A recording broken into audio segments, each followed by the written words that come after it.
The young lady sat quietly in her room while there was a thunderstorm outside the window. She didn't move when she heard a knock on the door. A moment later, Isabella entered the room with a smile and informed the young lady that it was time for a snack. She sighed heavily and told her nanny that during a war, there was a shortage of food, so snacks were a luxury. Isabella said, "Madam, that you are the one and only emperor of the Eastern Empire, and she is his daughter." She said that the young princess was a role model, and she was sure that when the emperor returned, he would be pleased with her endeavors. But the princess knew that this was not so because even if they were blood relatives, she only had the name he gave her at birth. It was the emperor who started the war when she was 6 years old. The war had been going on for several years and was not ending. The young princess looked intently out the window. A moment later, Isabella smiled and pushed forward a small piece of cake for the princess. She asked the princess not to worry, as the emperor would soon return from the battlefield, and she also told the princess not to worry as she would protect her. The young princess sighed heavily and thanked her nanny for her support. She knew that if the magic had remained, she would have helped her father end the war. In the Eastern Empire, there was a legend that was passed down from generation to generation. Only in contrast to the true White Knight, an all-powerful Witch of the White Knight appeared, who fulfilled all the wishes of people, and by some coincidence this witch was she. The day when the full moon rose, someone sincerely made a wish. At that very hour, the Witch of the White Knight fulfilled it, as it is said in a new legend. Many people came to her with their best wishes. She listened carefully to everyone because she was strong in the conclusions she had made. But for some reason, when she opened her eyes again, she saw a small bed. She lost her power, also lost her mother, and became the only daughter of a tyrant emperor. She was reborn and became a princess. The emperor, in turn, looked at his daughter with fury since his beloved wife died because of her fault. He abandoned his daughter, still an infant, alone in a huge palace. She never saw her father's face in her entire life. Only Isabella cared for her with all sincerity. She was not about her and the person who truly loved the princess. Isabella looked at the lady with a gentle smile and told the lady that it was raining heavily outside today. She looked closely at the princess and said that in such weather she should be careful, as she could catch a cold. Alicia looked at her nanny intently but said nothing. A moment later, she turned her gaze to the window where a serious thunderstorm was breaking out. She froze for a moment when she heard a crash outside the window. A moment later, Isabella screamed, frightened by the lightning. The young lady in turn looked out the window in bewilderment. She was a little excited because she felt something, so she suddenly shuddered. Isabella walked up to the window with lightning speed and began to close it. She smiled and asked the princess when the war would end. A moment later, the princess sighed heavily and said that most likely the war would end soon. A few seconds later, they heard some kind of rumble. A moment later, a knight burst into their room and hurriedly called the princess. Isabella was in shock. She did not understand what happened and asked the knight how he could just burst into the princess's chambers, but the young knight in turn shouted that the emperor had died on the battlefield. Isabella froze in shock as she did not expect this, but the young princess maintained her composure at that moment. She sighed heavily as she had been left an orphan at her young age, but her lost magic returned in that same hour. The knight bowed and said that fortunately they had won the war, but in the final battle the emperor had been defeated. The princess did not listen to the young knight and asked what his name was. He looked at her in surprise, introduced himself a moment later, and said that he was Reassuring Isabella. The princess came up to the young man with lightning speed and said that she had missed one thing. He looked at her in bewilderment. Alicia looked at the knight and said that whatever the case, entering the chambers of a royal person without knocking was extremely rude. She looked at him intently and said coldly that such was the law of the empire. The knight was taken aback and froze in place. He was shocked and wondered if the princess had ever been like this before. He quickly asked the princess for forgiveness. She, leaving, said that it was all because she was a princess imprisoned in a palace, but that did not give him a reason to ignore the law. A moment later, she walked out of the room, but her nanny froze in shock as she had not expected such a thing. After some time, a smile spread across her face as she knew that the emperor had died and there were no other candidates for the throne except her. Isabella ran after her mistress in a hurry, not knowing where she was going. The young princess wondered if she should take the place of the emperor. Sometime later, the meeting of the ministers of the empire began. The men were shocked by everything that was happening, and so they wanted to find the emperor's relatives in order to put one of them on the throne. They knew that if they looked at the collateral branch of the imperial family, they would find someone. They cried out because they were puzzled because they knew that when the emperor ascended the throne, he killed all his relatives. But a moment later there was a loud explosion, and the doors to the hall flew apart with a roar. Unfortunately, the people who were next to the door also followed behind the door, all frozen in shock, as they did not understand what was happening at all. A moment later, the princess entered the hall and asked with a smirk why they were beating around the bush. Everyone was shocked by what they saw. Everyone present looked closely through the veil of smoke and saw the princess standing there. She in turn looked at them with a grin and said that she was a contender for the throne. The men were shocked and did not understand who she was to sit on the imperial throne. But the young princess did not take their words seriously. A moment later, the man shouted to everyone else to look at the color of her hair as it was the same color as the emperor's. They were shocked because they saw her scarlet eyes which the emperor had. They couldn't believe that in front of them now was a real princess. She asked with a smirk if they had only just realized this. She asked with a smirk if they had any problems. The man was furious and did not understand where it was possible to see a princess as an emperor since he knew that she had been imprisoned in the palace all her life. He did not understand how a princess who never left the palace could become an emperor. She asked with cold fury what family he was from. The man froze for a moment from her cold gaze. She looked at him intently and asked his name. They were shocked because they knew she was too young, but they saw great potential in her. The young man sighed heavily and said that he was the Marquis de Marais of the Perhan family. The princess looked at him with a fierce grin and said that the level of ministers leading the country was very low. They were taken aback and wondered if it was really the emperor himself who was behind the princess. The princess said with a grin that it seemed like they needed an emperor who was like a puppet.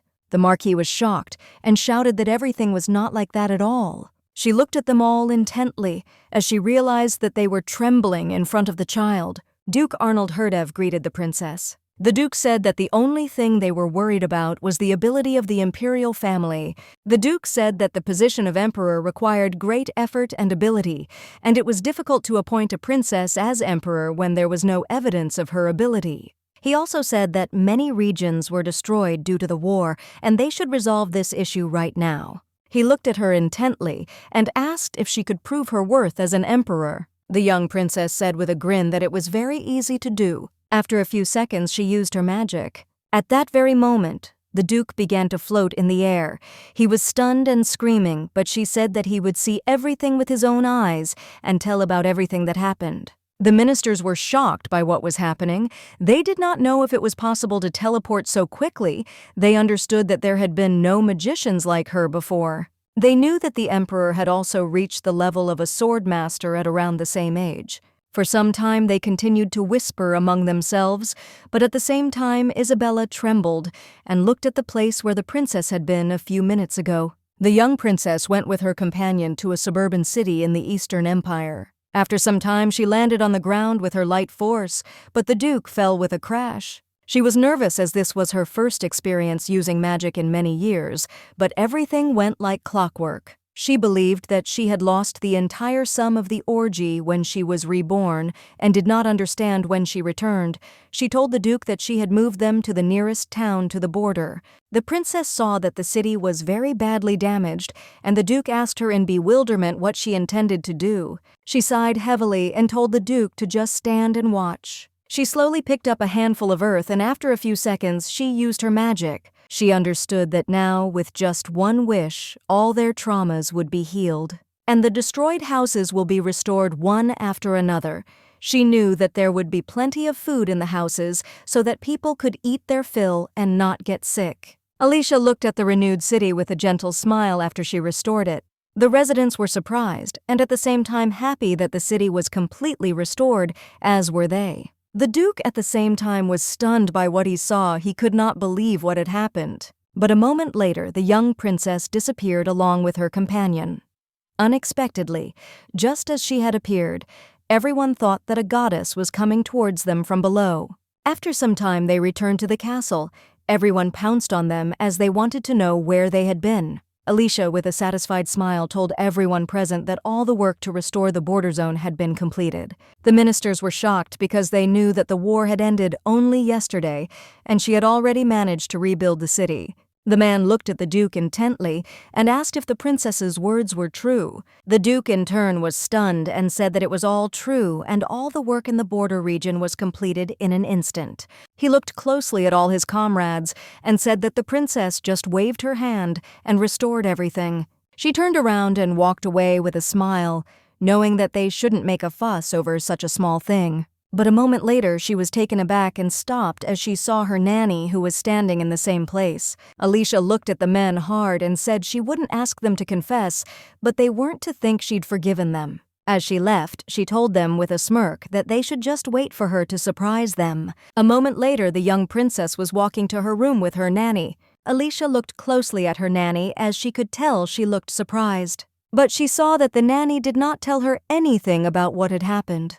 9 years ago, destiny gave birth to a young princess in the midst of universal blessings. But the death of her mother as well as the contempt of her father changed her destiny. It all started with the anger of the imperial people. But young Isabella wondered what sin could have been committed by such a small life. She didn't want the young princess to remain alone all her life, so she decided to dedicate her life to her and become her family. Isabella believed that she knew the princess better than anyone else. She had been shocked by her look some time ago. She understood that when she looked at the princess, she saw a completely unfamiliar person, so she doubted that this was her princess. But at that very second, the young princess took her nanny by the hand and looked at her with a smile. Alicia asked the nanny with a smile if she was really that surprised by what happened. Isabella did not answer, but only called her mistress. The young princess looked at her in surprise. Isabella looked in my direction and said with a smile that the weather was very nice today. Isabella understood that it didn't matter at all who the princess was. She intended to live next to her always, and for this the princess thanked her. From that day on, everyone bowed their heads before the young princess, and the princess's abandoned palace was soon put in order. But the young princess did not stop gaining knowledge after everything that happened, because she started taking classes on succession for imperial persons. Due to the lack of education from early childhood, she had to quickly make up for lost time. She needed to get acquainted with all the sciences, but for an ordinary child, such a pace would be an unbearable burden. But for her, everything was in the order of things. She studied tirelessly, but suddenly she heard someone knocking on her door. Moments later, she saw Sedelt, imperial advisor. He came to the title at the age of 17, being the right hand of the emperor. He served the family for 7 whole years. She looked closely at the young man, for she knew that the tyrant emperor had not beheaded him, which meant that his value was great. The young man greeted the princess according to all the rules of etiquette. She also greeted him coldly in return. Sedelt said that he had carried out her orders, and the news of the emperor's death had not yet left the palace walls. She knew that in the current turbulent situation it was better to keep such a thing to herself, so she said with a smile that the fewer people knew, the better. Sedelt was in shock as he knew that the funeral had also been postponed as long as possible. She looked at the young man intently and asked if Devian had already arrived at the palace. He said that the young man was already waiting for her. A moment later, the young man entered the princess's office and greeted her with a smile. She looked at him in surprise and asked since when he had started showing up on time. He was shocked and did not understand how she could say something like that. Devian said with a smile that he was always devoted to their activities. A moment later, he handed her a magic scroll on which was drawn a magic circle that even the best scholars and magicians of the tower could not decipher. She looked closely at the scroll in question, but a moment later, the princess looked at him and asked if he was making fun of her. She asked in surprise if he had really decided to teach her this. She knew that every time he hoped for her answer. Devian said with a smile that he would like to have the answer to this riddle, but a moment later he saw her burn the scroll. He was shocked and couldn't believe what he saw.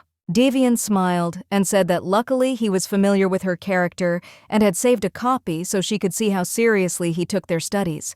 Alicia sighed heavily and said that he had to give her the scroll. A moment later he watched her write her reply, his eyes fixed on her hopefully. He looked at the young princess and said that the emperor was one of the few sword masters in the world.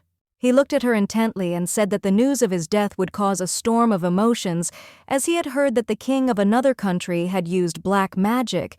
He said that during the battle between the emperor and the enemy king, a huge black wave fell on the emperor. Thus, this wave caused a powerful explosion. The princess asked in surprise what happened next. He said that after the explosion, the emperor disappeared without a trace, leaving nothing behind. Devian said that a search party was sent out, but he was never found, so the emperor was declared killed in action.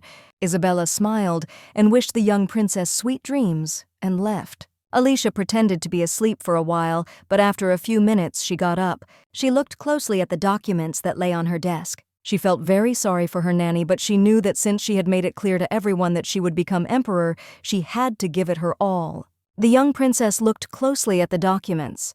She knew that children were being kidnapped in the empire right now. Alicia in turn was puzzled, as it seemed to her that there was something suspicious about this case. She looked into the distance with a grin, as she knew that now was the time for a child to walk through the streets of the village. After some time, she visited the village. The young princess looked into the distance as she saw empty streets, but she knew she had to use magic to find the children. A moment later, she used her magic and began to comb through the village.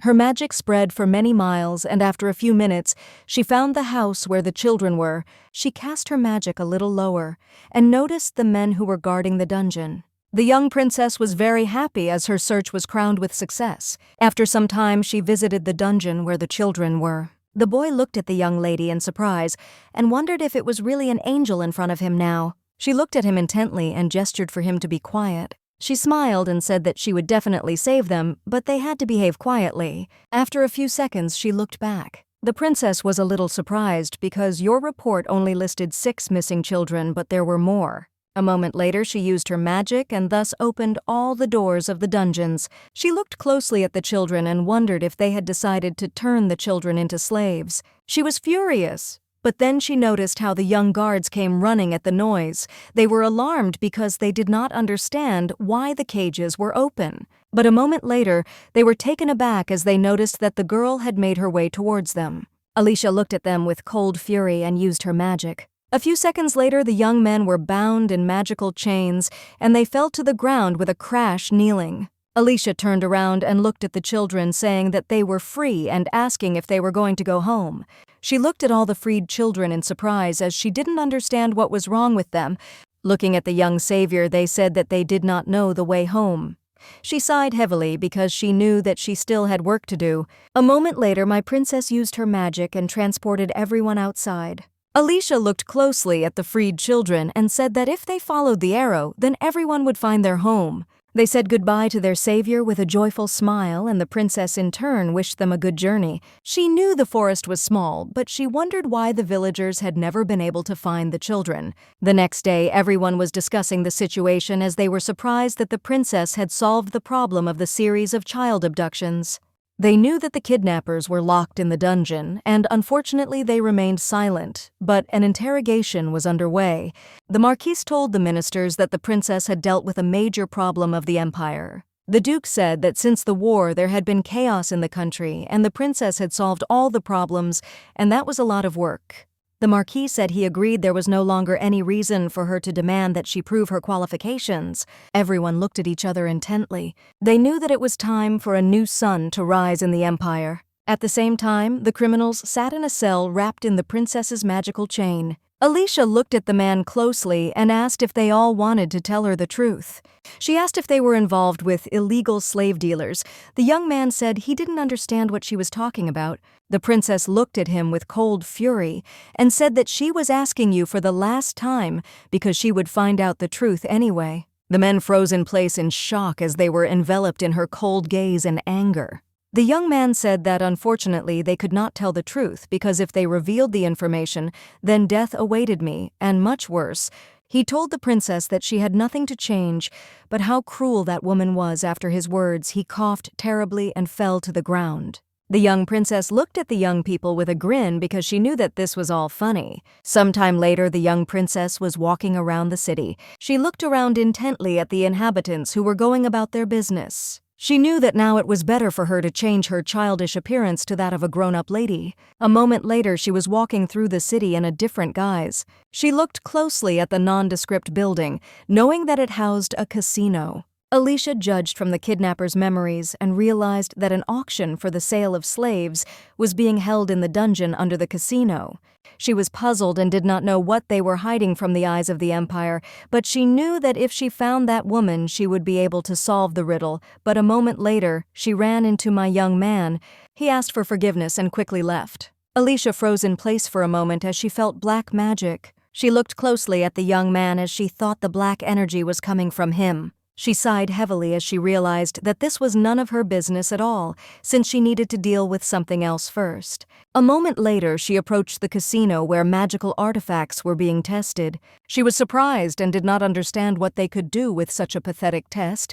She knew that they could not surpass her. After a short check, she was allowed inside. Alicia walked inside slowly and looked around as she noticed the gambling tables. A moment later, she turned her gaze to the young people. The young man smiled and said that he had bought a golden ticket to participate in the auction, and he had spent a lot of money in the process. A few seconds later, she used her magic and made herself a golden pass.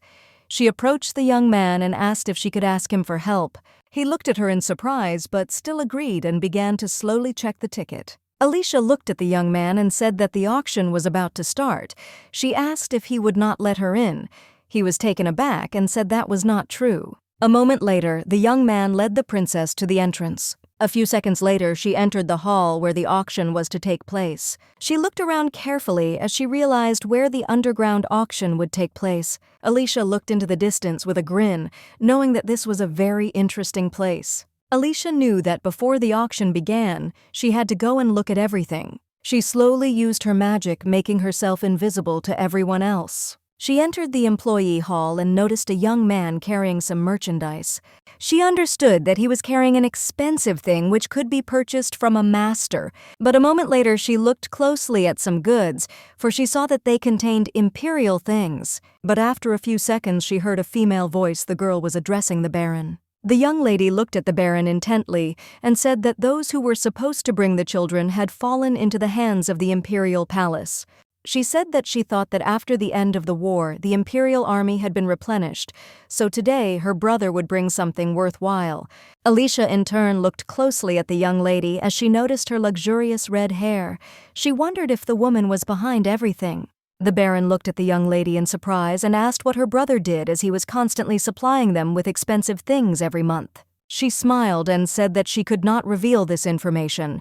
He sighed and said that the main thing they needed was to receive the goods. Sometime later, the young lady got her a small bottle of liquid. She looked closely at the bottle and realized that in front of her was a drug that only a black magician could make. Kashanabuleth, a rare thing among men. The blackest magic consumed life and soul, and was therefore forbidden by the will of the gods. Alicia understood that the drug could only be prepared by someone who was a high-level black mage. She was furious because they had done a much bigger job than she had previously thought. A moment later, she stared. The auction began. The young lady looked at all the guests with a smile and thanked them for coming to the auction. She smiled and introduced herself as the organizer of the auction, and her name was Kira. She began the auction with a smile and presented the God-blessed ruby brooch. Alicia was surprised as she noticed that the jewel given was from the kingdom of Lorette. The ruby brooch is a national treasure of the kingdom and was the 12th heart of the world. She knew that although the country was small, it was still an official state, and they were now putting the country's assets up for auction. A few seconds later, the bidding began, and everyone present was placing bets with excitement. Alicia watched everyone closely as they placed their bets. A moment later, she sighed heavily, knowing it was time for her to begin her performance. A few seconds later, the lights in the hall went out, and everyone was taken aback as they did not understand what was happening at all. Kira, worried, asked everyone for forgiveness as they had some problems.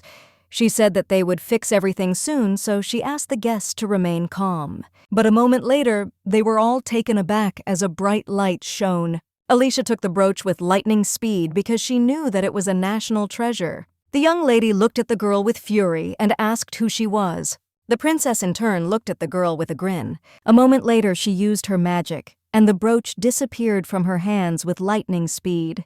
The princess said that she was a member of the Imperial Family Council and had come to catch illegal traders. Everyone was taken aback. They didn't want anyone to catch them, so they ran away in a hurry, and the princess in turn said with a grin that they wouldn't be able to escape. She quickly used her magic and sealed the doors. Everyone present was taken aback and froze for a moment. Alicia looked at the girl with fury and asked how she dared to hold illegal auctions on the lands of the Empire. Kira looked intently at the uninvited guest but did not answer. The Baron was furious. He shouted that she was trying to pass herself off as a person from the Imperial Palace in order to disrupt the auction since she was young. He quickly walked up to her and snatched the paper she had given them. He was furious and didn't understand where she came from. He shouted that he knew that the Emperor was dead. She looked at him with fury and asked if he had really dared to make such statements in front of the future of the Empire. He froze for a moment. Even though he was a baron from a poor family, he knew that only members of the imperial family had silver hair. The baron froze as he walked away when he saw the silver hair of the young lady. A moment later, he fell to the ground with a thud.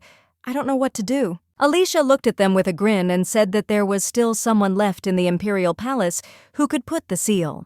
Kira looked at the young lady with cold fury but said nothing. Alicia in turn looked at them with a fierce grin since she had won. Sometime later, the young princess became indignant back to the castle. She froze for a moment when she heard her nanny's voice. Isabella quickly rushed to her mistress and with tears in her eyes asked where the princess was. The princess sighed heavily and said that she had been away for a while she had raided an illegal trade. Isabella looked at her mistress with alarm and called her. The princess was in shock, did not understand what was happening, and asked her nanny who had offended her. Isabella sighed heavily and said that she had been serving one man for many years, and her unaccompanied excursions worried her. Isabella said that it would be very good if she warned her about her expeditions and also told her about her location. The princess sighed heavily and said that from now on she would tell her everything. Isabella smiled brightly at her mistress and said that it seemed to be a promise made by the princess. The next day, Sadelt greeted the princess. She asked why he was looking for her. The young man said that the ministers were waiting for her in the conference room. She was surprised as she did not expect this. Sadelt said they conveyed that they had something important to tell her. She assumed it would be about her coronation. She said that she had been showing them her ability and skills lately. She looked at the young man and called him. He shuddered. The princess looked at him intently and asked if he was faithful to her. She knew that until now he had been restless in carrying out her orders, but she could not say with certainty that he was devoted to her. She knew that he was the emperor's man and loyal to the crown. The princess sighed heavily and said that she would immediately understand whether he was telling the truth or a lie. Sadelt knelt before the princess and said that he could do only one thing for the peace and well-being of the empire, and that was to serve the son of the empire. She looked at him intently because she knew that he would not disappoint her, so that was enough for her. Alicia told the young man that one of the palace servants had recently received good money for information he had given about what was happening in the palace. Sadelt sighed heavily and said that it was his fault, but the princess didn't think so. She said she had caught him and he was now in prison, so the young man had to find out who he was paying for the information. She smiled and said that they were finished with that, and now she could go to the ministers who were waiting for her. At the same time, there was complete chaos in the conference hall. But a moment later, the ministers fell silent. They saw the princess. According to the rules of etiquette, everyone greeted the princess. Alicia, in turn, simply walked past them. She sat on the throne and looked casually at everyone present and asked them to get down to business. The duke bowed to the young princess and asked her to become their son and dispel the darkness of the empire. They looked at her intently and bowing asked her to become their emperor. Alicia looked at everyone present and a moment later called the Minister of Finance. The man looked at her in surprise as he did not understand what she wanted from him. Alicia looked at the man intently and said that it was time for them to begin preparing for the coronation. Sometime later, Isabella was preparing her mistress for bed. Alicia looked closely at her nanny. Isabella smiled and asked the princess if she was very tired. Alicia knew that the emperor had imprisoned her, and then everyone turned away from her. But the only person remained next to her, protecting her. She looked closely at her nanny and called her. Isabella smiled and asked the princess what she wanted to say. Alicia sighed heavily and told her nanny that she would soon become emperor. In a place that was no different from a birdcage, only Isabella cared for the young lady. Isabella looked at her intently, but with a gentle smile she told her mistress that she would always be by her side. Isabella looked at the princess with a tender smile and said that she would follow her wherever she went. Alicia thanked her nanny with a tender smile, knowing that she was her only family.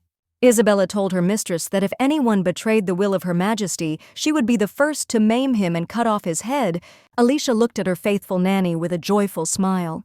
Isabella looked closely at her mistress and informed her that she was already ready to go out. The young lady looked at her nanny and said that it was time for them to begin. Isabella looked closely at the princess and said with a smile that she was the most beautiful in the world. Alicia smiled and asked if this was true. Isabella noticed the change on her mistress's face and asked if she was really uncomfortable in her outfit. Alicia smiled and said that she was truly happy now. Isabella smiled a joyful smile and told her mistress that she too had been happy in serving her. Alicia looked closely at her nanny as she was glad for her support. But a moment later, Isabella informed her mistress that she was ready. Alicia sighed heavily and said that it was time for them to begin. She knew that after 9 terrible years she would finally come out into the world. A moment later, everyone present greeted the young princess. She looked at everyone intently as she knew that she would soon receive the crown. She saw how everyone who attended him bowed to her. She knew that after so many years she would be seen as an empress, not a princess. Alicia was clearly aware that right now she would become the new son of the empire. A moment later, the priest began to hand over the crown to the new emperor. But after a few seconds, they heard a loud roar. Everyone was shocked as they saw the door explode. The ministers fled in all directions as the walls collapsed.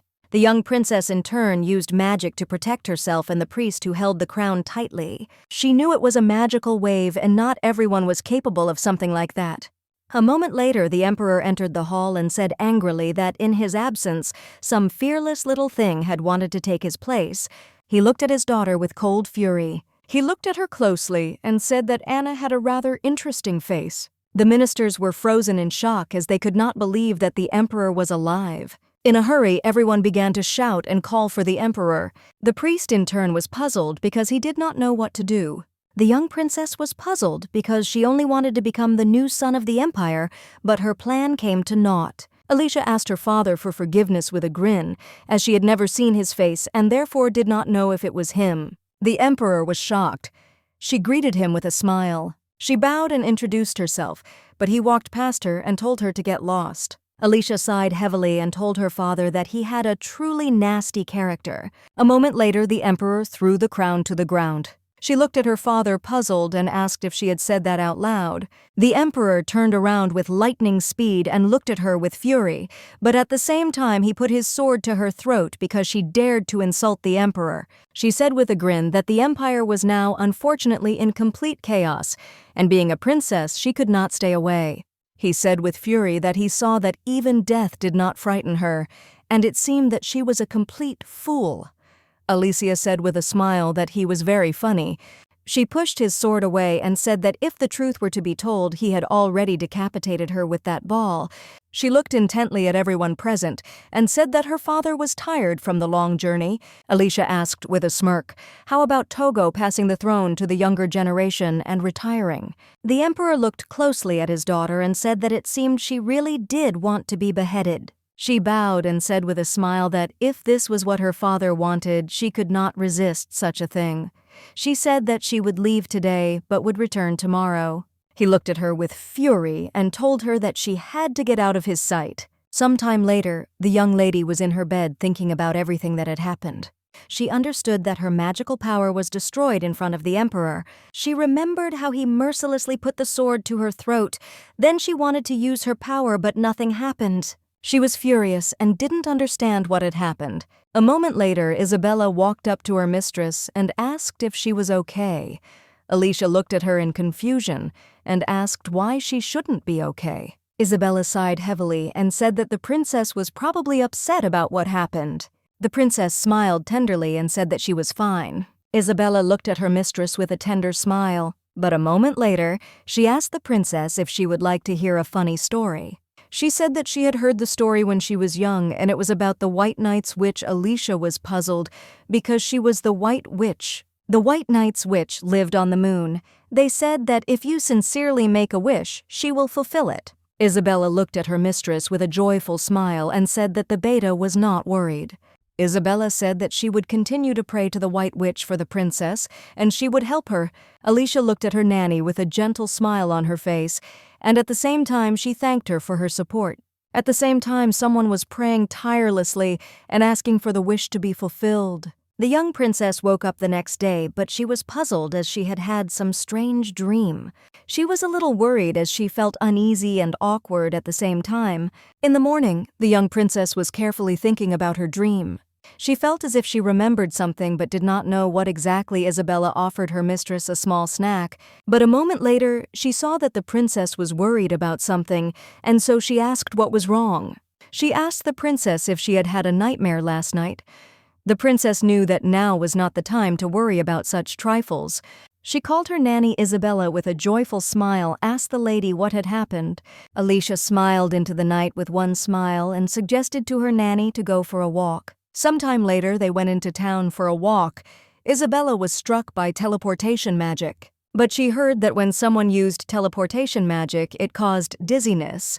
The princess said that this only happened to beginners. Isabella was worried because she did not know what to do since she did not take any money with her. A moment later, the young princess showed her nanny a whole bag of money. Alicia looked closely at her nanny and with a joyful smile told her not to worry because she had taken care of the poor thing in advance. Isabella was very surprised as she did not know where her mistress got the bag of money. Alicia smiled and said that she got them as her work from the imperial treasury, but in reality she just stole the money from the vault. Alicia looked closely at her nanny and said that she must have suffered living alone in the palace without receiving a penny. She smiled and suggested that they go shopping today and have some fun.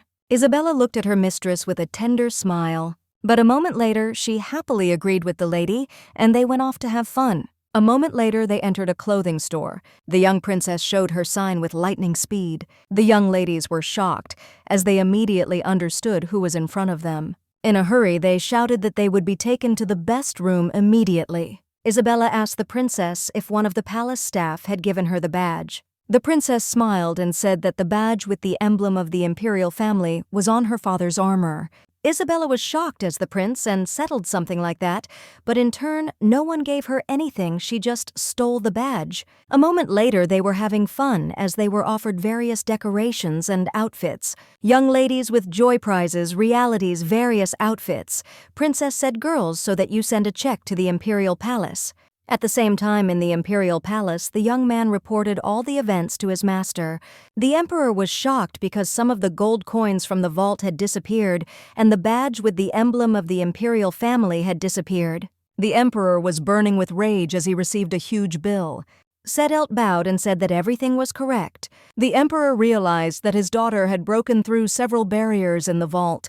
He wondered if she had stolen gold through a gap in the barrier. Sedelt looked closely at the emperor, awaiting his verdict. A moment later, the knight entered the emperor's office and announced that he had come with a report. He said that the princess wanted to invite him to tea, but the emperor quickly declined. Isabella looked at the emperor intently and said that the princess would be very upset. Sedelt sighed heavily and called the emperor, but when he looked at the place where the emperor was, he saw no one. At the same time, the emperor stood on a small lawn. He gazed intently at the lake which shone with its beauty. Princess Soy asked the emperor with a smile if the weather was fine today. He stood frozen in place for a moment without saying a word.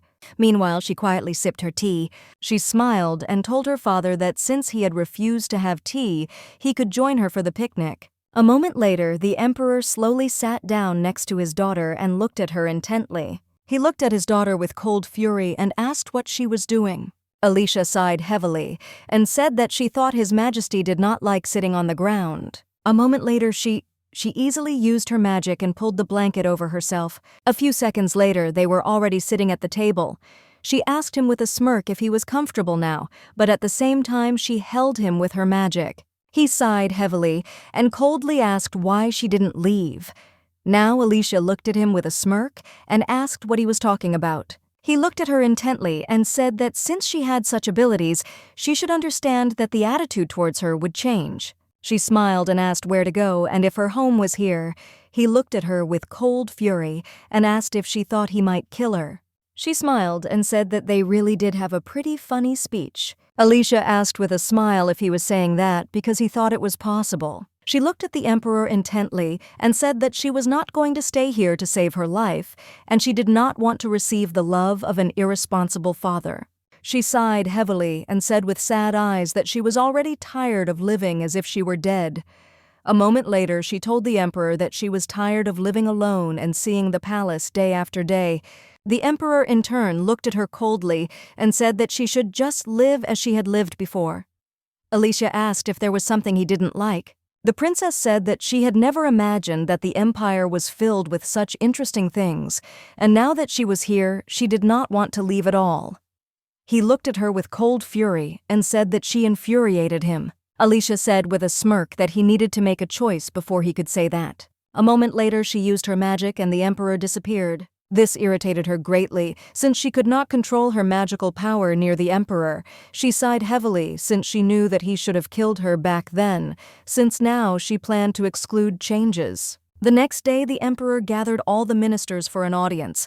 He was informed that for several years of war, they had not yet held a banquet in honor of a debut, and they could not put it off any longer because there were young men and women who were now 16 years old, and they had not debuted. Debut is one of the most important events in the empire at which young men and women first entered society.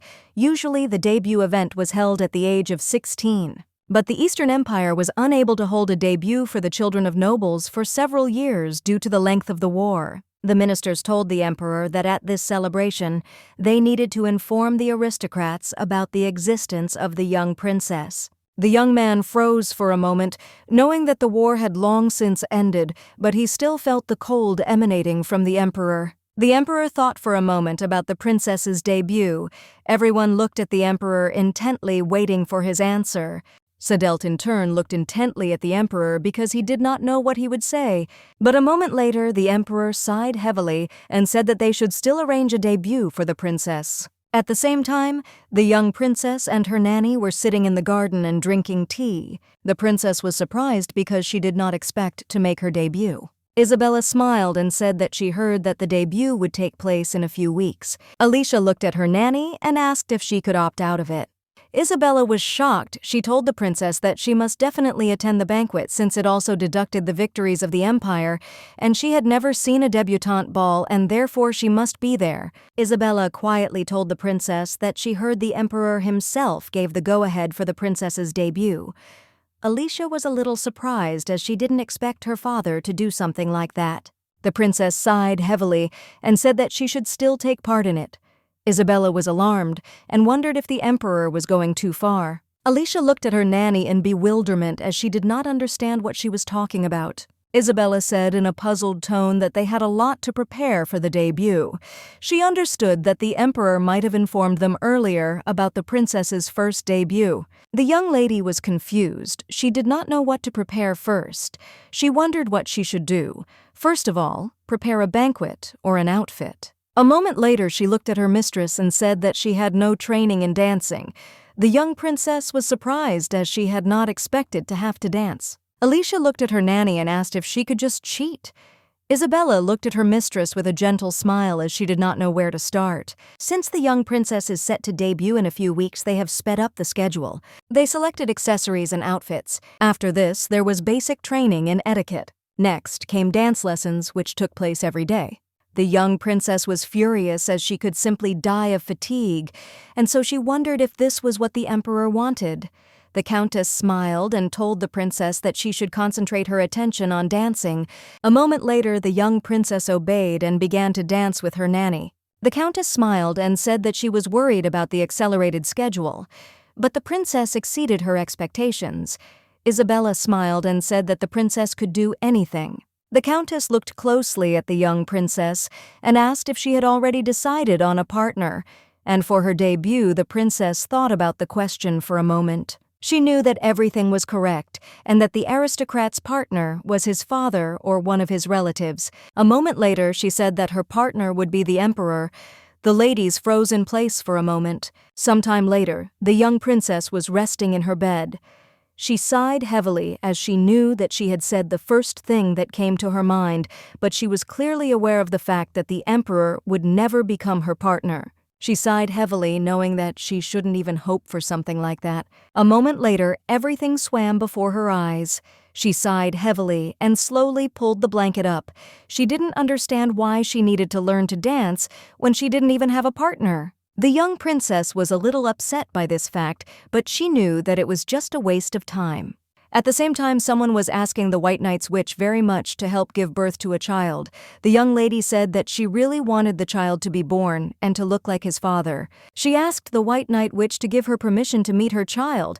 Alicia was shocked because she didn't understand who else prayed to the White Knight witch. The young lady said that she really wanted her husband to feel love, not only for her but also for their child.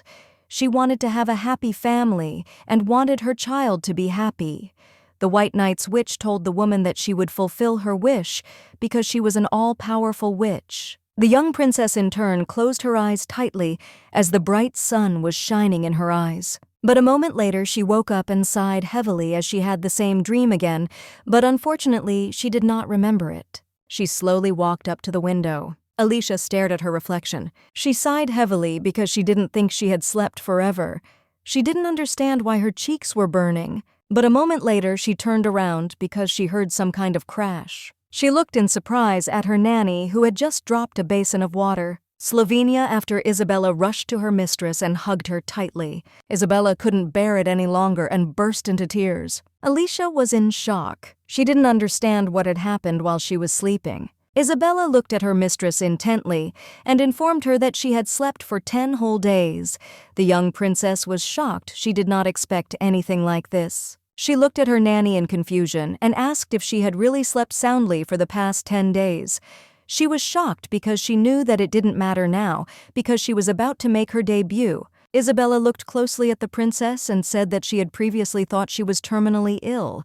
Alicia said with a smile that it seemed she had woken up successfully. Isabella was in shock. She kept telling her mistress that her health was more important than any score. She looked closely at the young princess and asked if she was sure she was okay. The princess looked at her nanny with a smile and said that of course she was fine, and she was now sitting quietly and eating. A moment later, they turned around because they heard some noise. In turn, she looked away and saw a young man who was running towards her at full speed. Devian ran towards the young princess with a happy smile.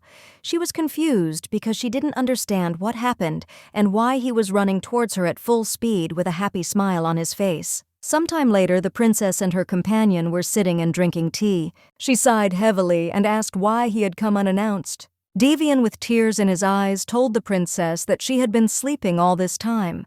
He said that he simply could not help but visit her. She smiled and asked if he had really come when he found out that she had woken up. Devian looked at the princess with a gentle smile and called her. Devian asked the princess with a joyful smile if she wanted to visit the magic tower. The young princess in turn immediately replied that she did not intend to do so. He froze in shock because he did not understand why she did not want to. She sighed heavily, and as she left, she said that he would again ask her to solve all sorts of magic circles. She said that she did not want to, and her decision was immutable. Devian looked at her confidently and asked if she wasn't curious. She looked at him in surprise as she didn't understand what he was even talking about. Devian. He smiled and asked if she wasn't interested in seeing her subjects who were researching magic for the Empire. He looked intently at the young princess and coaxed her. She sighed heavily and said that there was a ball in a few days, and so she was busy. He said that she did not need to say anything, and she could visit the magic tower for just a few minutes. He smiled and said that she could pretend that she was just going for a walk to get a change of scenery, and she could also look at the magic circles if that was what she wanted, of course. The princess looked at the young man with a smile and extended her hand to him as she agreed with his proposal. A moment later, he took her hand and she used her magic. A few minutes later, the young princess found herself in the magic tower of the Eastern Empire. The young man froze in place from shock and surprise. His friend almost fell down the stairs when he saw the princess. They looked at the princess in surprise as they did not expect her to see him in his magic tower. With lightning speed, they surrounded the young princess, for it was a great honor for them, and they could not believe that she had come to them herself. With lightning speed, they surrounded Devian as he managed to persuade the princess to visit the magic tower. Devian smiled and said that this was not entirely true as she decided to visit them herself. They chatted pleasantly for a while. Alicia looked intently at the young people. They looked at the young man with burning eyes and asked if the princess would really decipher the magic formulas. He sighed heavily and said that this was not so because she refused, and at the same time he asked for forgiveness. The young people were stunned by what they heard as they had hoped that she would help them.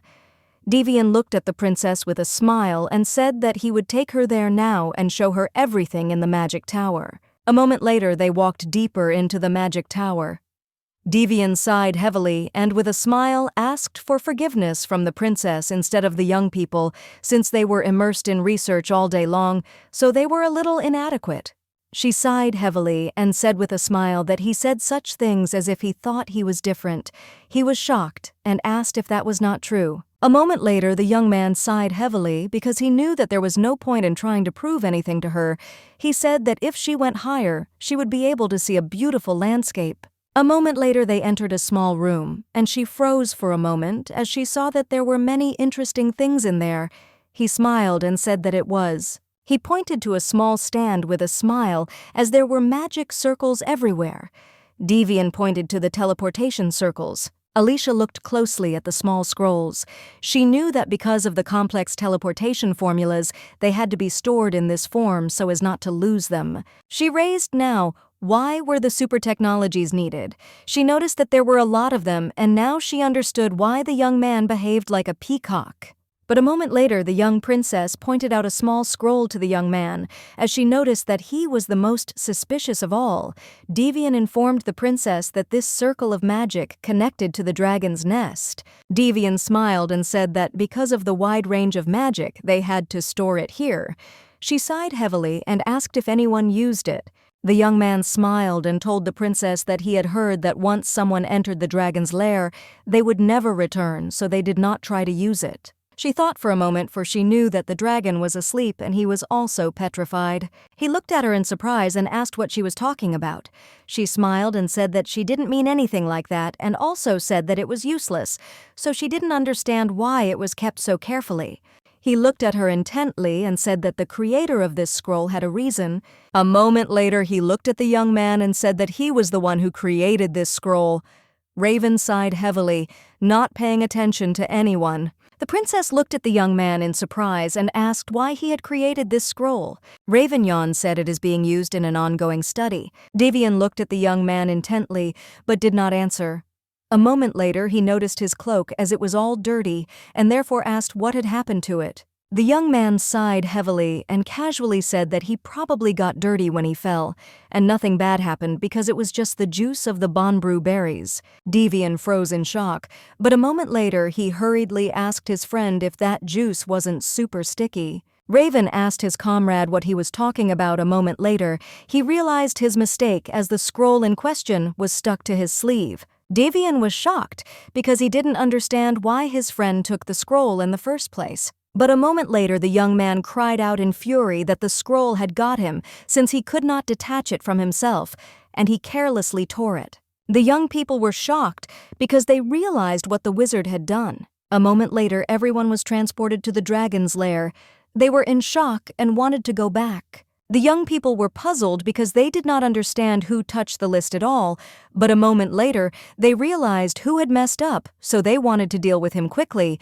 The young princess in turn looked closely at the young people. A moment later, she sighed heavily and turned around. The young people looked at the princess in surprise as they did not understand where she was going. She sighed heavily and said that it was time for her to go back.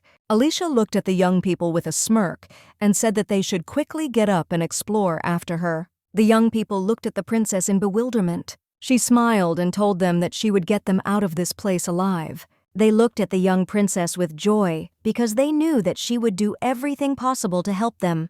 A moment later, they were climbing the stairs. The young princess in turn overcame all obstacles with lightning speed, but she asked the young people to be a little more careful. Alicia informed them all that the tower was full of different traps and they should just follow her tracks. They happily agreed to follow her plan. Before her rebirth, she had been to the tower several times. She knew that in order to get out of this place, they had to go through the gate left by the dragon. She knew that if he were alive, they could come to an agreement with him. Devian called the princess with a joyful smile and said that he was very fast. She sighed heavily and said that it was exactly like that, but she did not expect such a thing from him. He looked at her intently and said that it seemed to him, it seemed so, but he still asked if this place was familiar to her. She sighed heavily and casually said that it only seemed so to him. He looked at her with disbelief and said that she was not surprised, and it seemed to him that she had been here before, although he knew that it was quite difficult to surprise her. As he spoke, the young princess watched him closely. She realized that he had fallen into a trap and suddenly pulled him to the side. The young man was in shock. He froze in place, not understanding what had happened for a moment. Then he looked away and noticed an arrow in the wall. Alicia didn't bother to explain to him what had happened at all, and a moment later hurried upstairs. He shouted that since she knew she could have warned him, she sighed heavily and asked what good it would do if she warned him if he dodged like a turtle. A moment later they came to the gate where the dragon's nest was located. The young people froze in place from the terrible sight. A moment later the princess told her companions to step back immediately. She wondered if it would work this time. A moment later she clearly saw an inscription on the dragon statue which said, "Not to show fear of the dragon." She read this inscription, and at that very second the walls began to shake.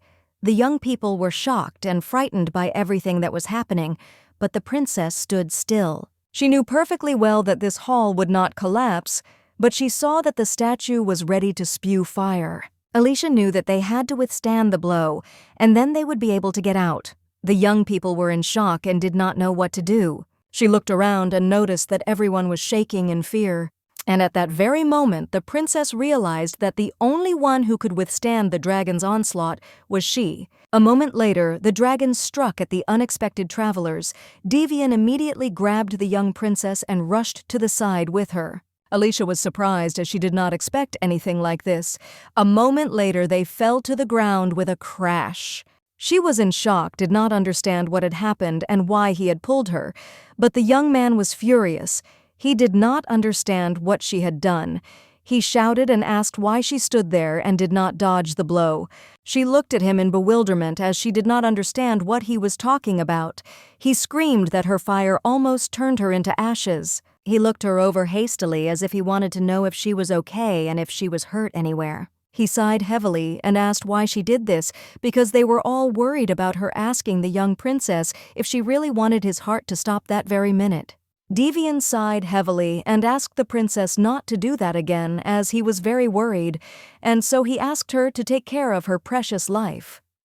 She looked at him in bewilderment as she understood that she should have stood her ground and they would have just quickly returned home. She did not understand why he was so angry. After a while, she sighed heavily and asked him if he wanted to let her go since she really was fine. At the same time, Isabella looked at the princess in bewilderment and asked where she had disappeared to. Isabella ran up to the princess in a hurry and asked if she was hurt. The princess smiled and said that she was fine and that she had simply overdone it in her game with the young man. She looked closely at her companion and asked if it was true. Devian was taken aback and looked at the princess in bewilderment. Since she was not hurt, there was just a dragon there. He did not finish speaking when suddenly the princess hit him and furiously told him not to say a word about the dragon. With tears in his eyes, he sighed heavily and said that he brought her to the very top of the magic tower. Isabella looked at the young men with bewilderment and said that she would go and get some water at once, as they both looked simply awful. A moment later, she ran away in a hurry and asked them to wait a little as she would be back soon. Devian sighed heavily and brushed the dust off the young princess. She looked at him intently and called out. A moment later, the princess asked the young man if he would go with her to the debutante ball. Devian stood frozen in surprise for a moment and was speechless. But after a few seconds he extended his hand to her and with a joyful smile said that it was a great honor for him. He asked if she would dance her first dance with him. She looked at him with a joyful smile and agreed.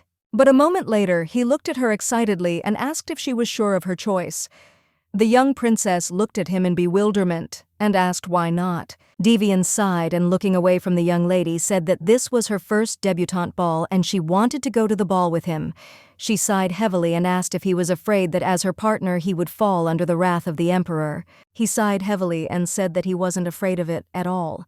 She just needed to know it by now. He said that the magicians from the magic tower were considered eccentrics while they were all without title and status, and they were respected only by looking at their faces, and behind their backs they were despised and condemned. He sighed heavily and said sincerely that he was very worried that her reputation might suffer because of him. The young princess sighed heavily but did not answer. She was a little sad, but at the same time happy because even her father did not worry about her. She extended her hand to her companion and with a soft smile said that she was already nicknamed the Locked Princess, so he did not need to worry about her rumors and reputation. She looked at him closely and said that he was the one she chose. The young man was speechless for a moment, but after a few seconds he gave her his radiant smile as he was very happy. After a short silence he smiled and said that unfortunately he was bad at dancing and so asked if she was now sure of her choice.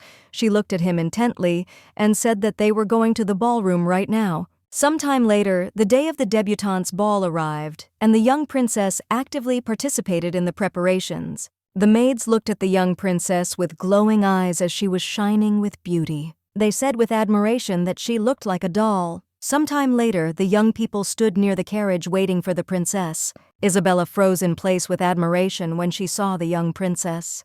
She looked at the princess with shining eyes and said that she was beautiful. Devian looked at the princess with a joyful smile and said that she was truly a beauty. She looked at them with embarrassment, but did not answer. A moment later, Princess Isabella asked her nanny how she managed to find the carriage, because she didn't think that her father had given the go-ahead for something like that, and she smiled funny and said that she had put in a lot of effort. Of course she was aware of the fact that teleportation was a cool thing, but today she had to shine the best. Devian extended his hand to the young princess and said that it was time for them to go. The young princess looked back and thanked her nanny for her help, and also said that she was already leaving. Sometime later, they arrived at the castle. The young man bowed and greeted the princess and also told her where she needed to go. They followed all their instructions slowly, and they passed by people who were whispering because they had heard that the princess had been locked up for many years, but they knew that she was the only daughter of the emperor, and they knew that the emperor had not yet recovered from the death of the empress, and they assumed that he was thinking about a new heir. A moment later, the princess stopped as she saw her father. She smiled and greeted the emperor, who in turn looked at his daughter with cold fury. The emperor froze when he saw her. The young princess stared into his eyes, showing no emotion. He froze for a moment as memories of his late wife came flooding back. She looked at the emperor with a smirk and said that she thought he would not participate in this event, and she also said that he did not tell her about it. He didn't answer her, and a moment later they entered the banquet hall. Alicia sighed heavily and, looking at everyone present, told the emperor that she was almost left without a partner, being the only princess of the empire, but she had her scientist. She looked away with a smile towards her partner and said that it was very lucky that he was next to her. The emperor did not answer her, and a moment later, without looking back at his daughter, he left her. She sighed heavily and looked intently after him. Devian in turn looked at the princess with sadness and longing because he knew that she was in pain, but a moment later he looked at the princess with a smile and said that he had not thought at all that he would meet the emperor so soon, so he was very nervous when he saw him. He looked at the young princess with a smile and said that they should dance. With the speed of lightning, her face changed, and she looked at him with a gentle smile and also agreed. After some time, they came out to the center of the hall. She smiled and asked her companion if he could do all the movements they had worked on. Devian was taken aback and hastily said that he would do everything since he did not want to let her down. Alicia looked at her companion with a tender smile, and a moment later they began to dance. Before they could start dancing, they heard an incredible roar in the hall. Everyone present was in shock, and they scattered in different directions. Alicia was in shock and didn't understand what it was. A moment later, the knights got ready and took out their balls. As they knew that there was an invasion, they shouted to all the guests to evacuate quickly. But a moment later, everyone noticed how the killers flew through the windows and the glass shards flew in different directions. The aristocrats were in shock and ran in different directions. The young princess shouted to her companion to take the guests away immediately. He shouted that he would do everything possible and also asked her to be careful. A moment later, he followed her order and began to quickly lead everyone out. Alicia looked around, covering her mouth from the dust. But a moment later, she noticed a young girl hiding behind a column, trembling with fear. She quickly approached the girl and asked what she was doing now, as she had to save herself quickly. The young lady grabbed the young princess's hand as she helped her to rise. The princess was furious and shouted at the girl to hurry up or she didn't want to die. The young lady quickly came to her senses after the princess's words, and with tears in her eyes shouted that she would try to run away as quickly as possible. A moment later, they were running vigorously out of the hall as a haze of dust enveloped them. But after a few seconds, Alicia turned around because she saw the killer approaching them. With lightning speed, she used her magic, but after a few seconds she realized that she had failed. Her magic was not working. Devian flinched and froze in place when he saw that the princess was unable to use magic. He was shocked because he noticed that a killer was rushing towards the princess. He screamed and reached out to her. Some time ago, the young knight was momentarily taken aback by what he saw.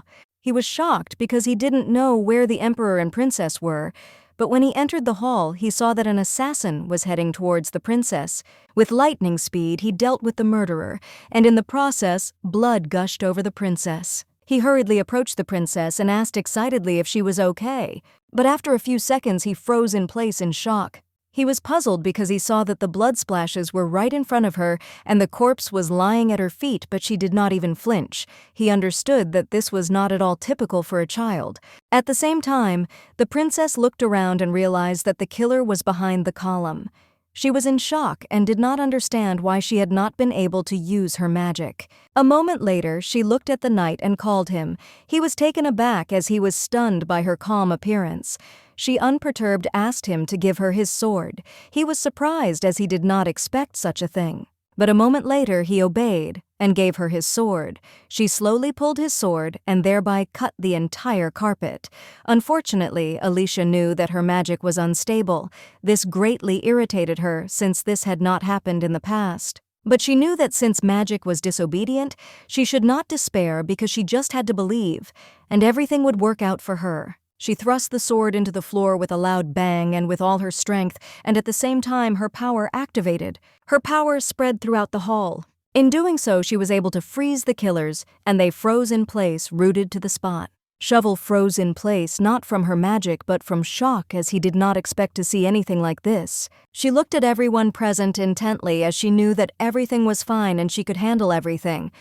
With ease, the young princess pulled the sword out of the floor and swung it. A moment later, she was dragging the sword back to the knight, but in doing so, she managed to use her magic and enveloped the assassins in her magic and trapped them in chains. She sighed heavily and casually wiped the blood from her cheek. She wondered what had just happened to her companion. A moment later, she looked into the distance and noticed that her companion was lying on the ground while all the other guests were under the dome. Alicia was shocked because she did not expect anything like this in such a hurry. She shouted and called the young man but received no answer. Sometime later, the young man was carried into a spacious living room and the princess was next to him. She was puzzled as she knew that even the emperor had tucked his tail between his legs and avoided it. She looked closely at the young man as she knew that he had continued to save people and was now in serious condition. After some time, the young princess used her magic on the young man. She noticed that he had already gotten much better after she had used magic. After a while, she sighed heavily and sat down on a chair. She knew that the palace was in complete chaos, but she did not understand what the emperor had been so busy with all this time. A moment later, her young princess heard a knock at the door and gave her permission for us to enter. Sadelt rushed into the living room in a hurry and called out to the princess in fear.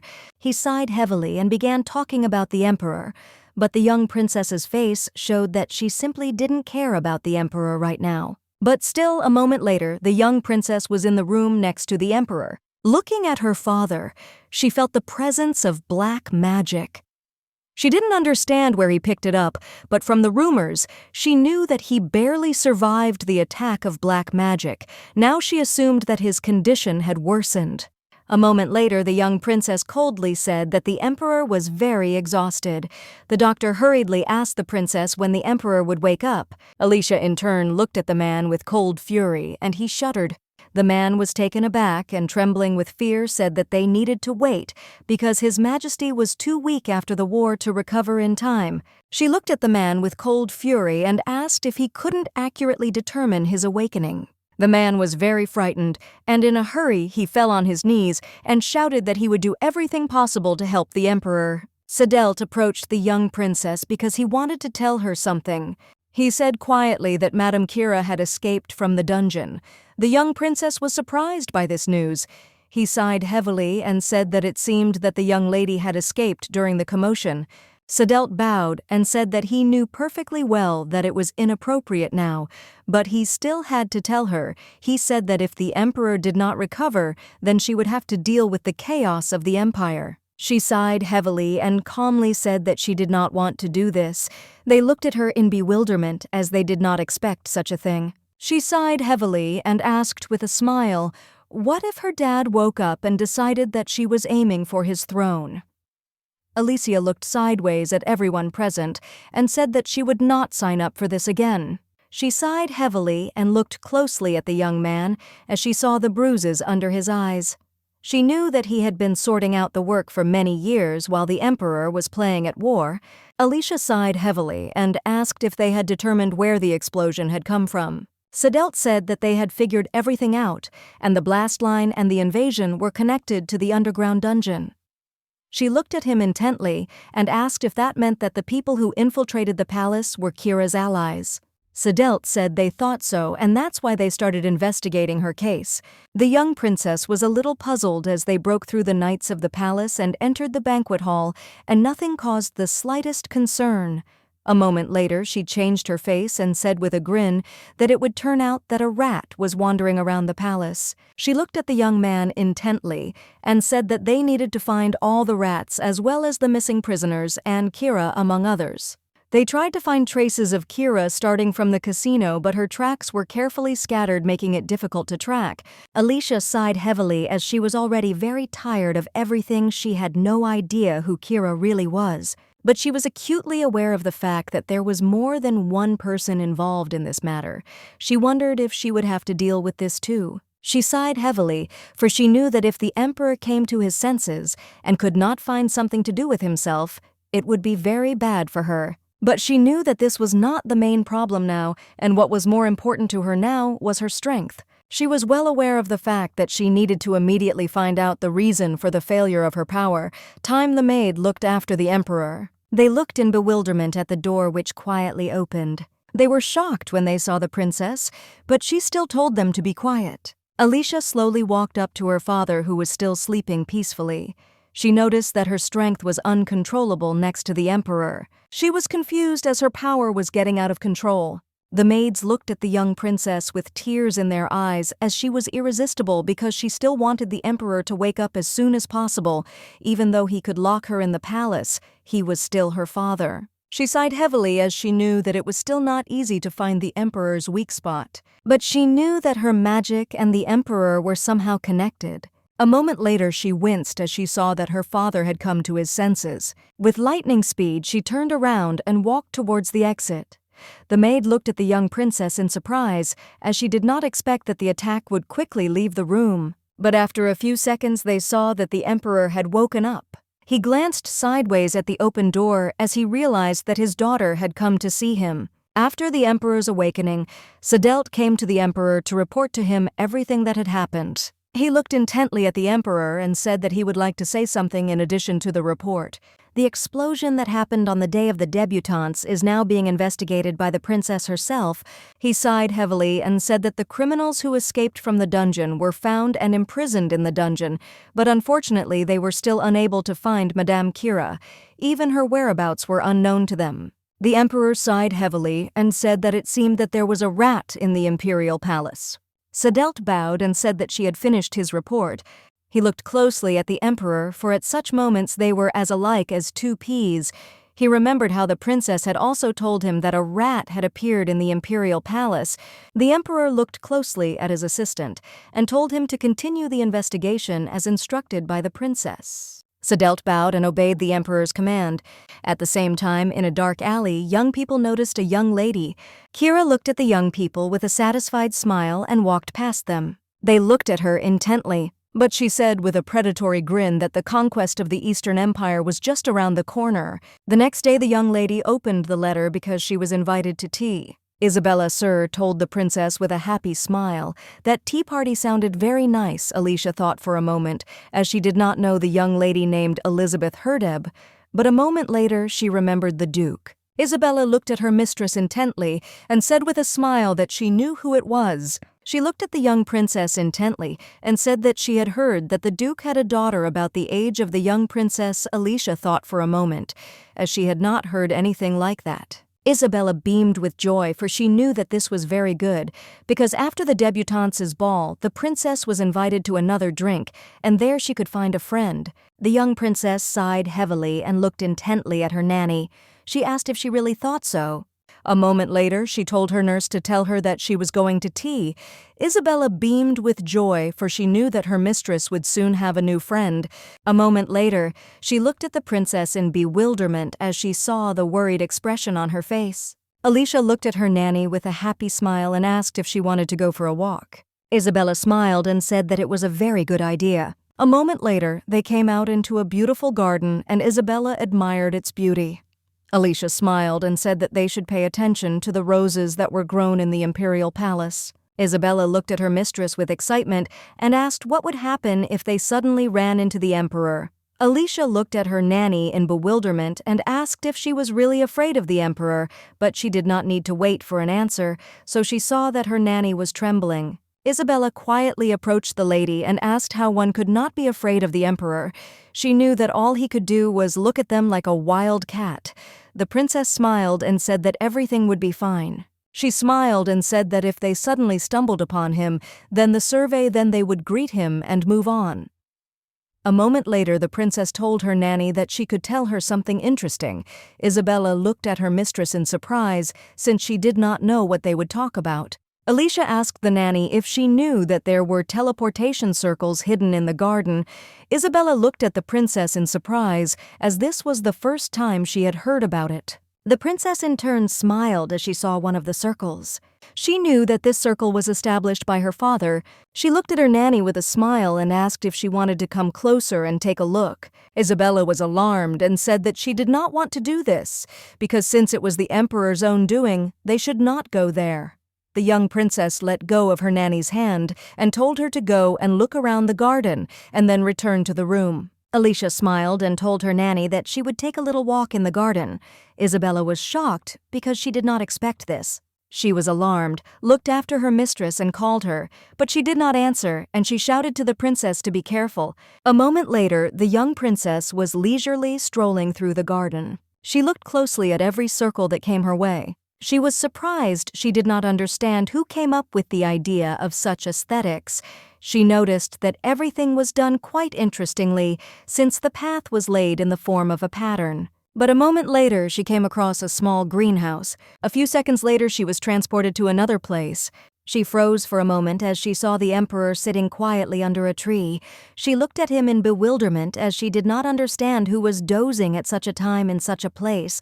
She didn't understand how he could just sleep peacefully in a place like that, even if a spell had been cast there. She noticed that he hadn't fully recovered yet. Alicia looked at her father intently. She saw that from any angle his face looked stern. A moment later, the young princess sat down next to her father and slowly removed the petal from his face. He woke up and looked at his daughter in bewilderment, but she only smiled in response and said that today was a beautiful day. He was shocked and so asked how she got to this place. Alicia smiled and said that it wasn't that hard. He looked at her with cold fury and with lightning speed rose up and also asked who she really was. Alicia looked at him in bewilderment and said that she didn't understand what he was talking about. He shouted angrily and said that she must not pretend because until she told him who she was, he would not let her go. Alicia sighed heavily and asked what about him. He looked at her with bewilderment, as he did not understand what the question was about. She sighed heavily and asked who he thought he was. The emperor looked at his daughter with cold fury and anger, and shouted at her not to dare play word games with him, for he needed to know whether she was truly the emperor's flesh and blood or just a hidden shell. Alicia looked at the emperor intently and asked what if she really was an empty, hidden shell with the title of princess. The princess said that during the attack on the palace in the moment of chaos in the palace, she protected the people who remained in that hall. She looked at him with cold fury and asked where he was at that time. Alicia looked at her father with cold fury and said that an emperor who could not properly protect the people was not worthy of being called an emperor. She screamed that instead of her father who could not take care of himself, she had been cleaning up all the chaos since that day. She asked with fury if this was her reward. She looked at him intently and said that if he was so upset he could explain why he ran away. A moment later, the young princess bowed to her father and said that it seemed that their conversation had reached an impasse, and so she had no choice but to leave. After a few seconds, she used her magic and disappeared, leaving the emperor alone. He thought for a moment, and memories of that day came flooding back to him. Then he saw the assassin staring at the princess preparing to strike. The emperor prepared himself as he wanted to deal with the assassin. But before he could take a single step, he froze in place as he was enveloped in black magic. He coughed up blood and immediately fell to the ground, becoming increasingly enveloped in black magic. He was furious as he felt a barrier of black magic, and his eyes closed, but he still looked at his daughter. He sighed heavily as he was powerless to change what had happened. Sometime later, the young princess went to have tea with her friend. The young lady bowed and sincerely thanked the princess for coming to the tea party. Alicia looked at the young lady in surprise as she recognized her, but she still asked if the young lady was really the same one from the debutante ball. Elizabeth happily grabbed the young princess by the hand and said that everything was right, and she was very grateful that the princess had saved her that day, and so she wanted to express her gratitude to her. Elizabeth said she was scared that day, but when she saw the princess fighting the criminals, she gained courage. She knew very well that the young princess did everything to protect the citizens of the empire. The young lady looked at her benefactress with admiration, for she knew that she had probably been just as frightened that day. Alicia looked at the young lady with bewilderment and confusion, as she did not understand what was being discussed, but she still admitted that she was a little scared. Elizabeth looked at the young princess with delight and asked how she managed to learn such magic. The young princess sighed heavily and was puzzled, saying that she hadn't really taught her that much. The young lady was surprised and amazed as she thought that the princess had been studying all this time. The princess looked away from her companion and said that it was simply experience and instinct that helped her in this matter. Elizabeth was surprised because she did not know that such a thing could happen. But a moment later, the young lady asked the princess how much powerful magic she possessed. The princess looked at her companion with a grin and said that it seemed really interesting. She asked if the young lady wanted to see what she could do. A moment later, the young princess used her magic, and Elizabeth froze in delight. Elizabeth was shocked and thought it was all a dream as they were transported to the sea. Alicia said with a smile that they shouldn't stand still, they could just have fun. Moments later, they were transported to a small town that was near the sea. They happily walked around every shop with various goods. The young lady had a fun and joyful time. A moment later, they came to a small shop where there were many interesting things. Elizabeth noticed that in the shop, there were souvenirs that symbolized the Witch of the White Nights. Madame smiled and told the girls that they were good at it. She smiled and said that they had many dream catchers that were made in honor of the White Night Witch.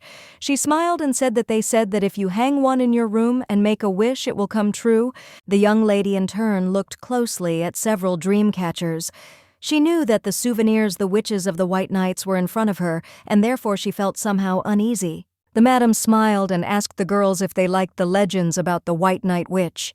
The princess sighed heavily and said that she would not have said that, but Elizabeth said with delight that she adored the White Night Witch and still made a wish. Elizabeth looked at the princess with a smile and said that she would hang this souvenir above her bed and make a wish as she wanted to grow up and become stronger. The princess looked closely at her new friend as she enjoyed spending time with her.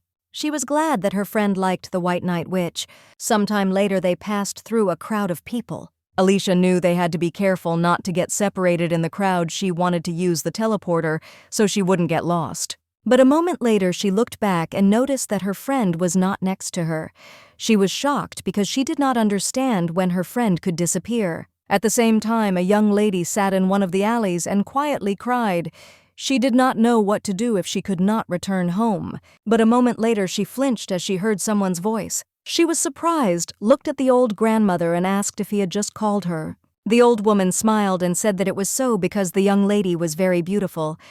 She asked the girl to come closer to her. Elizabeth looked at the old woman in bewilderment, not understanding what she wanted from her. A moment later, the old woman pulled a mirror out of her pocket and told the girl to look into it. She looked at the young girl with a smirk and asked if it didn't suit such a cute girl. At the same time, Elizabeth looked at the mirror as if it was frozen. A moment later, her gaze dimmed, and she said as if enchanted that it really did suit her in the mirror. The old woman said with a grin that she would sell the mirror for just a few silver coins. But a moment later, the princess snatched the mirror from the old woman's hands and smashed it. The old woman was in shock because she did not understand what the girl had just done. But a moment later, the young princess used her magic and the old woman froze for a moment. Alicia looked at the old granny with a smirk and said that this was a very dirty trick on her part. Sometime later, the young lady was sitting in a cafe. Elizabeth was quietly crying as she thought that she would never see her parents again. The young princess looked closely at her friend and said with a smile that everything was already over. She didn't need to worry. A moment later, she began feeding her friend with the sweet dessert. Elizabeth looked at the young princess and thanked her. She said that she was now in her immediate debt. The princess smiled and said that she should not worry about such things. But in turn, the princess was a little wary of this situation. She looked at the old woman with cold fury and said that she forgave her for her dirty tricks, but she must not make her repeat them. The old woman was taken aback as if she had woken up from a long sleep. A moment later, the old woman turned around and ran towards the exit with lightning speed. She screamed that she knew nothing at all. The princess was confused because she didn't know how many black magicians there were in the empire. She looked around carefully and wondered if there had always been so many of them among the common people. She sat quietly and thought about the situation. But a moment later, Elizabeth smiled and handed her a small cookie, asking the princess to try the dessert as it was very tasty. Alicia thanked her friend with a smile and also tried the dessert, but in turn she was immersed in her thoughts, as she knew that she needed to start the investigation as soon as possible. Late in the evening, the servants ran in a hurry to the young lady. They were very scared and worried because they didn't know where she was and they had been looking for her for a long time. Elizabeth looked at the butler closely and said with a smile that she was fine. She asked if he had told her father about this. The butler hesitated, not knowing what to answer. But a moment later, the Duke came out to them and greeted the princess. The Duke, according to all the rules of etiquette, greeted the princess bowing, and the rest of the servants followed his example. Alicia looked at the Duke and said with a smile that they had only gone out for a short walk and that they should not worry so much. Elizabeth smiled and said that she and the princess had been by the sea and that it had been really wonderful. The Duke was taken aback and looked at the princess in surprise.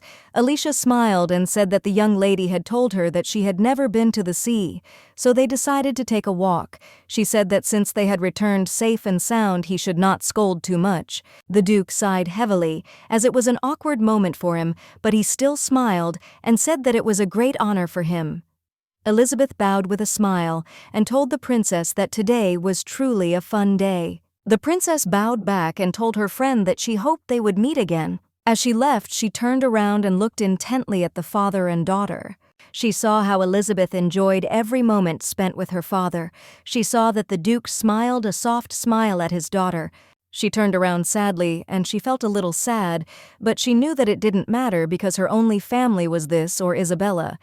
She understood that she shouldn't be sad about something like this, but a moment later she froze in place because she remembered the words of one person who prayed to the White Witch and said that she wanted him to love like her. She said that she wanted the child to grow up in love. The young man looked at the princess with concern and asked if she was okay. She sighed heavily, but a moment later said that she was fine. The young man looked at his subordinate in surprise and asked if he had just said that the princess's torso had magic. The man bowed and said that it was true. He said with a smirk that the emperor had ignored her existence for many years. The man said that it was true, and she had just recently left the princess palace. He said with a smirk that it seemed like the emperor had been holding the golden caterpillar, but also pushing it away because of personal feelings. He knew that the emperor was really stupid.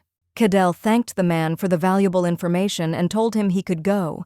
A moment later, he jumped out of his chair as he saw his sister, Caraceri Recentris, Princess of the Kingdom, and also the elder sister of the king. He said with a happy smile that it was very good that she was okay. She smiled and told her brother that thanks to the knights he sent, she managed to disappear, but she still regretted that the emperor still survived during the war, but they did not come empty-handed. She smiled and asked if he received her report.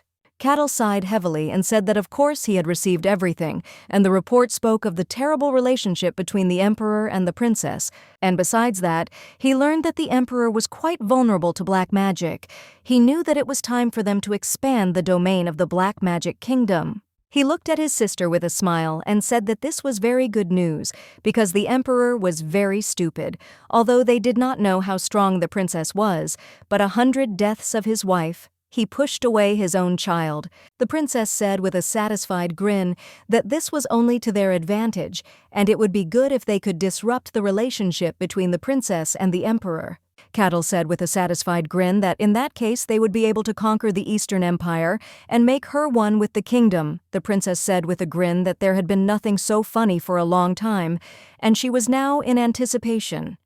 He looked at her with a grin because he agreed with her. Sometime later, the young princess fell down on the sofa with a bang as she was very bored. She asked her nanny if she would like to go for a walk. Isabella looked at her mistress in surprise because she had only recently gone to the sea. She looked at her mistress with a smile and asked why she didn't read for the rest of the day. The young princess sighed heavily as she didn't want to do that. But a moment later, she was already sitting down to read her books. After reading for a short time, an idea came to her mind. In a hurry, the young princess called her nanny. Isabella looked at the princess in surprise and asked what happened. Alicia looked at her nanny with a satisfied smile and suggested that she go fishing. The princess, with a gentle smile, told her nanny that they could go fishing. She spent several minutes persuading her. Isabella was a little surprised. But a moment later, she said that it was a terribly strange hobby. She asked if the young lady really wanted to catch such a horror because it was very dangerous. The young princess was shocked because the nanny refused her for the first time. Isabella said that there were more delicious dishes in the imperial palace than kraken. Alicia sighed heavily and turned around. Sadly, Isabella was worried because she was worried that something would happen to the young princess. She said that the kraken could eat her. Alicia smiled and said that if that was the case, then she could go alone. Isabella was shocked when she saw the young princess use magic. The young princess looked at her nanny with a joyful smile and said goodbye to her. She also said that she would be back soon. Sometime later, she arrived at a small lake. After some time, she used her magic. Alicia managed to wake up the scary monster. She looked at the monster with a grin because she didn't know where to start in the hunt for the kraken. But a moment later, she was taken aback as she saw the lake become agitated.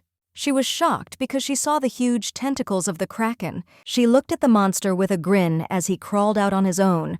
She was glad because she didn't have to persuade him and realized that it was very convenient. She looked at the monster with a fierce grin as she understood that if she tied up its tentacles, the fishing would quickly come to an end. Alicia looked at the monster with a fierce grin and used her magic on it. Within minutes, he was completely engulfed in her magic and at her mercy. She pulled him towards her, but the kraken looked at the young lady with fury as she had disturbed his sleep. She looked at him in surprise, still not understanding what was wrong with him, but a moment later, she easily walked closer to him. She was shocked because she did not understand who dared to poison an entire lake. She was furious because she knew that someone had most likely poisoned the lake on purpose. Alicia turned around and was taken aback for a moment as she saw a little boy sitting quietly under a tree. In turn, the boy looked at the beautiful lady with no less surprise. She was surprised she didn't understand where he came from. She wondered if he came for the kraken. But the young princess, in turn, breathed a sigh of relief as she knew that the kraken's poison had not reached him. A moment later, she landed easily next to the boy. He looked at her in bewilderment. She used her magic and threw a kraken onto the shore, which was completely in her power. The boy froze in shock on the spot. She looked at him intently and said that he could take it. The princess said she didn't need it. She knew perfectly well that she couldn't bring her nanny a poisoned kraken. The boy quickly stood up and bowed, thanking her because she had saved him. Alicia looked at the boy closely and said that he should not go near the lake again. As she left, she looked at him intently and said that no one knew how many more creatures might come out of the lake. In turn, the boy froze for a moment in place as he was surprised by the appearance of the young lady, but still agreed to her demand. At the same time, Isabella was walking nervously around the room as she was very worried about the young princess. A moment later, she looked up as she saw the princess's magic, and a few seconds later, she saw her princess falling. With the speed of lightning, she grabbed the young princess, who fell with ease right into her arms. Isabella's face quickly changed, and she looked menacingly at the princess as she had previously made a promise to her. She looked sullenly at the princess and asked if she had really forgotten about him. Alicia looked away from the nanny and said that she did tell her where she was going, and besides, she was not aware that she was strong and could not be wounded. She sighed heavily and said that the kraken seemed so she had to throw it back into the lake. Isabella looked at her mistress and said that no matter how strong she was, next time she must take her with her wherever she went. She was very worried that something might happen to the princess while she was away. Alicia looked at her nanny with a tender smile and said that she agreed, and in the future, wherever she went, she would take her nanny with her. She smiled and asked where they should go next time. But a moment later, a young man intervened in their conversation. He bowed and apologized for interrupting their conversation, but in turn he offered Lake Rena, which was located in the kingdom of Riventris, for their next walk. Alicia looked at the young man warily as she had not seen him before. She looked at him in surprise and asked about the lake. He said that this lake is quite large and has beautiful blue water. The transparent water of the lake attracted all the aristocrats to visit it. The princess looked at the young man, intently pondering his words. He bowed, waiting for her answer. A moment later, she smiled and said that it was a great idea and they would go there. The young man in turn changed his face and looked at the princess with a gentle smile. After some time, they visited the lake. He looked into the distance with a joyful smile, as it was the first time he saw a lake and the first time he saw a person who teleported so quickly to another place. She smiled and said that this was just a basic level. Moments later, the young princess looked into the distance with a grin as she noticed that there was something enticing there. Isabella looked at the young princess in surprise and asked what she was talking about. The princess looked at her nanny with a gentle smile and said that there was nothing special there. A moment later, her young princess started fishing. She smiled and said that fishing was great fun. Isabella looked at her mistress with a happy smile and said that she was incredible. The young man looked at the princess with admiration and said that she was simply amazing. She looked at him sideways but did not answer. He smiled and said that he had heard before that she was called a genius and that she could do anything, and it seemed to be true. The young princess smiled and said that it was so, and she could do anything.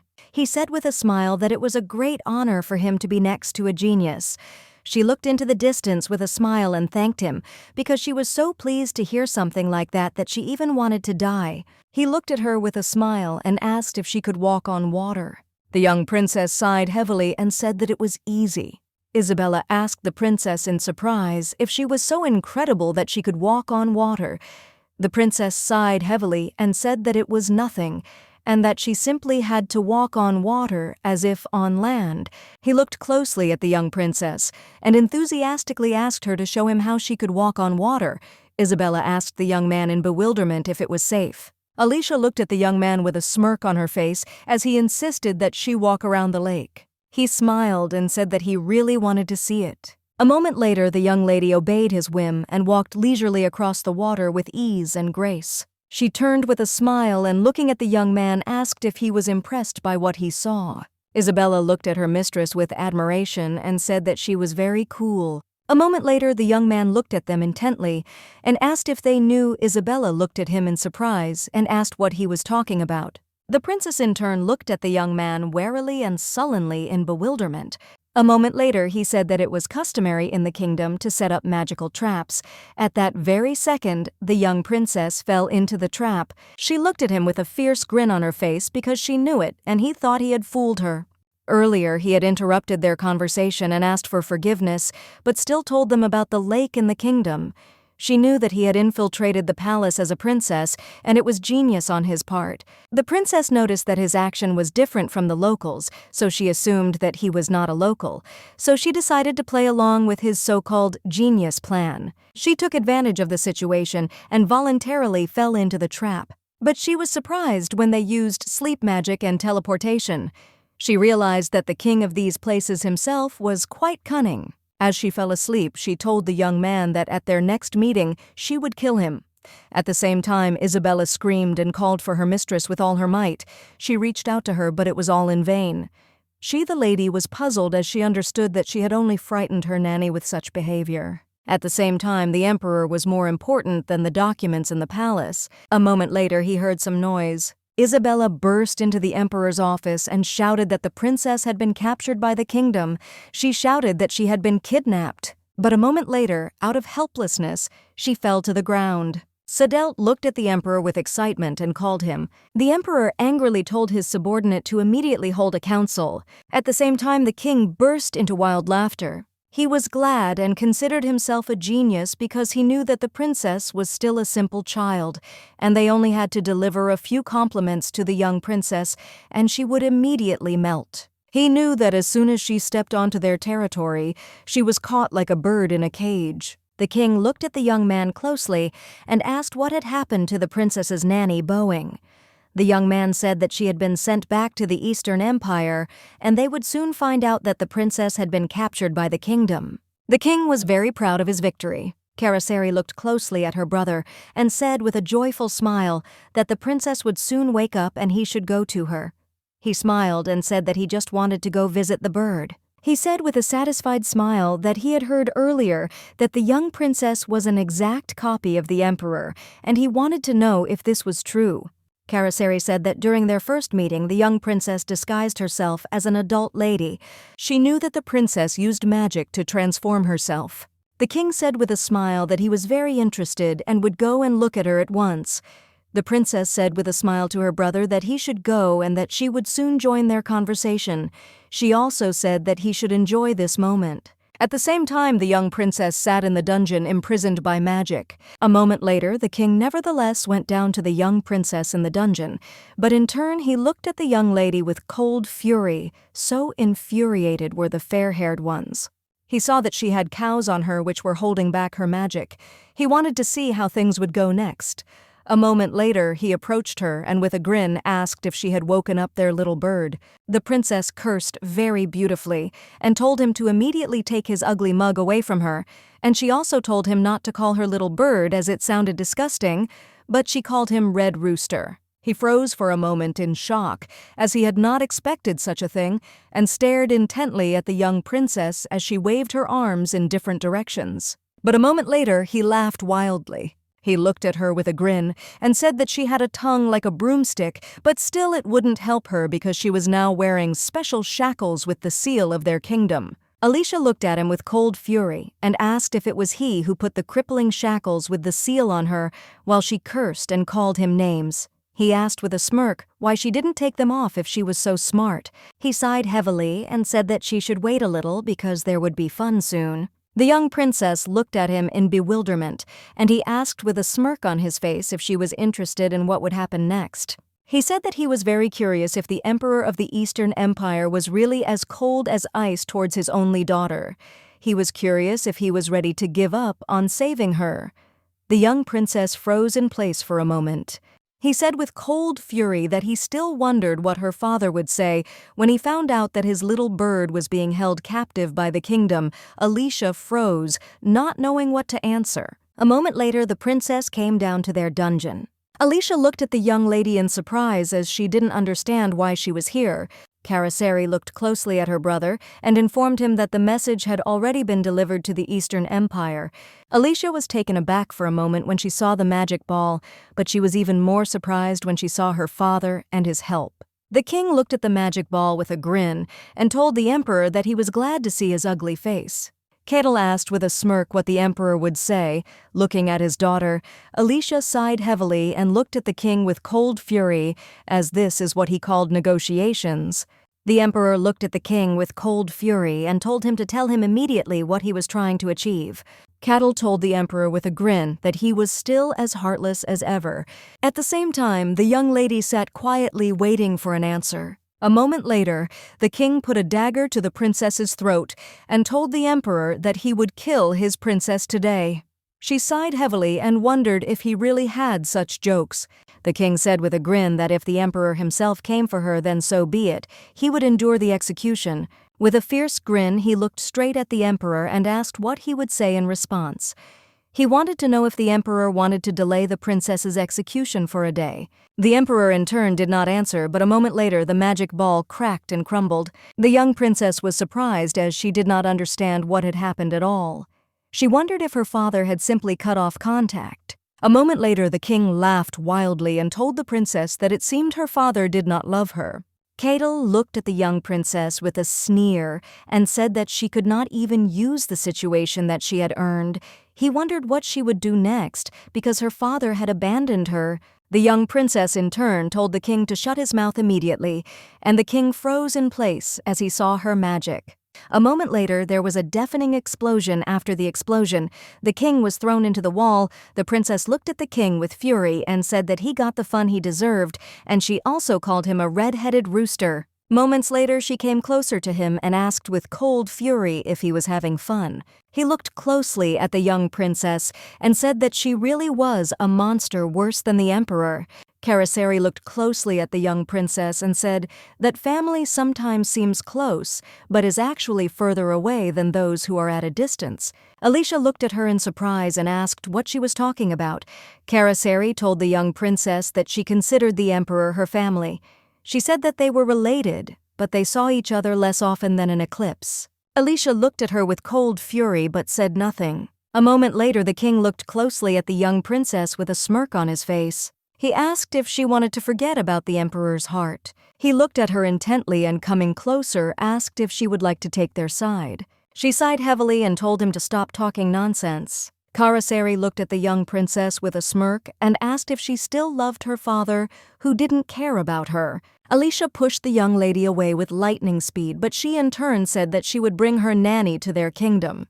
The king looked at the young princess and said that her nanny was closer to him than the emperor.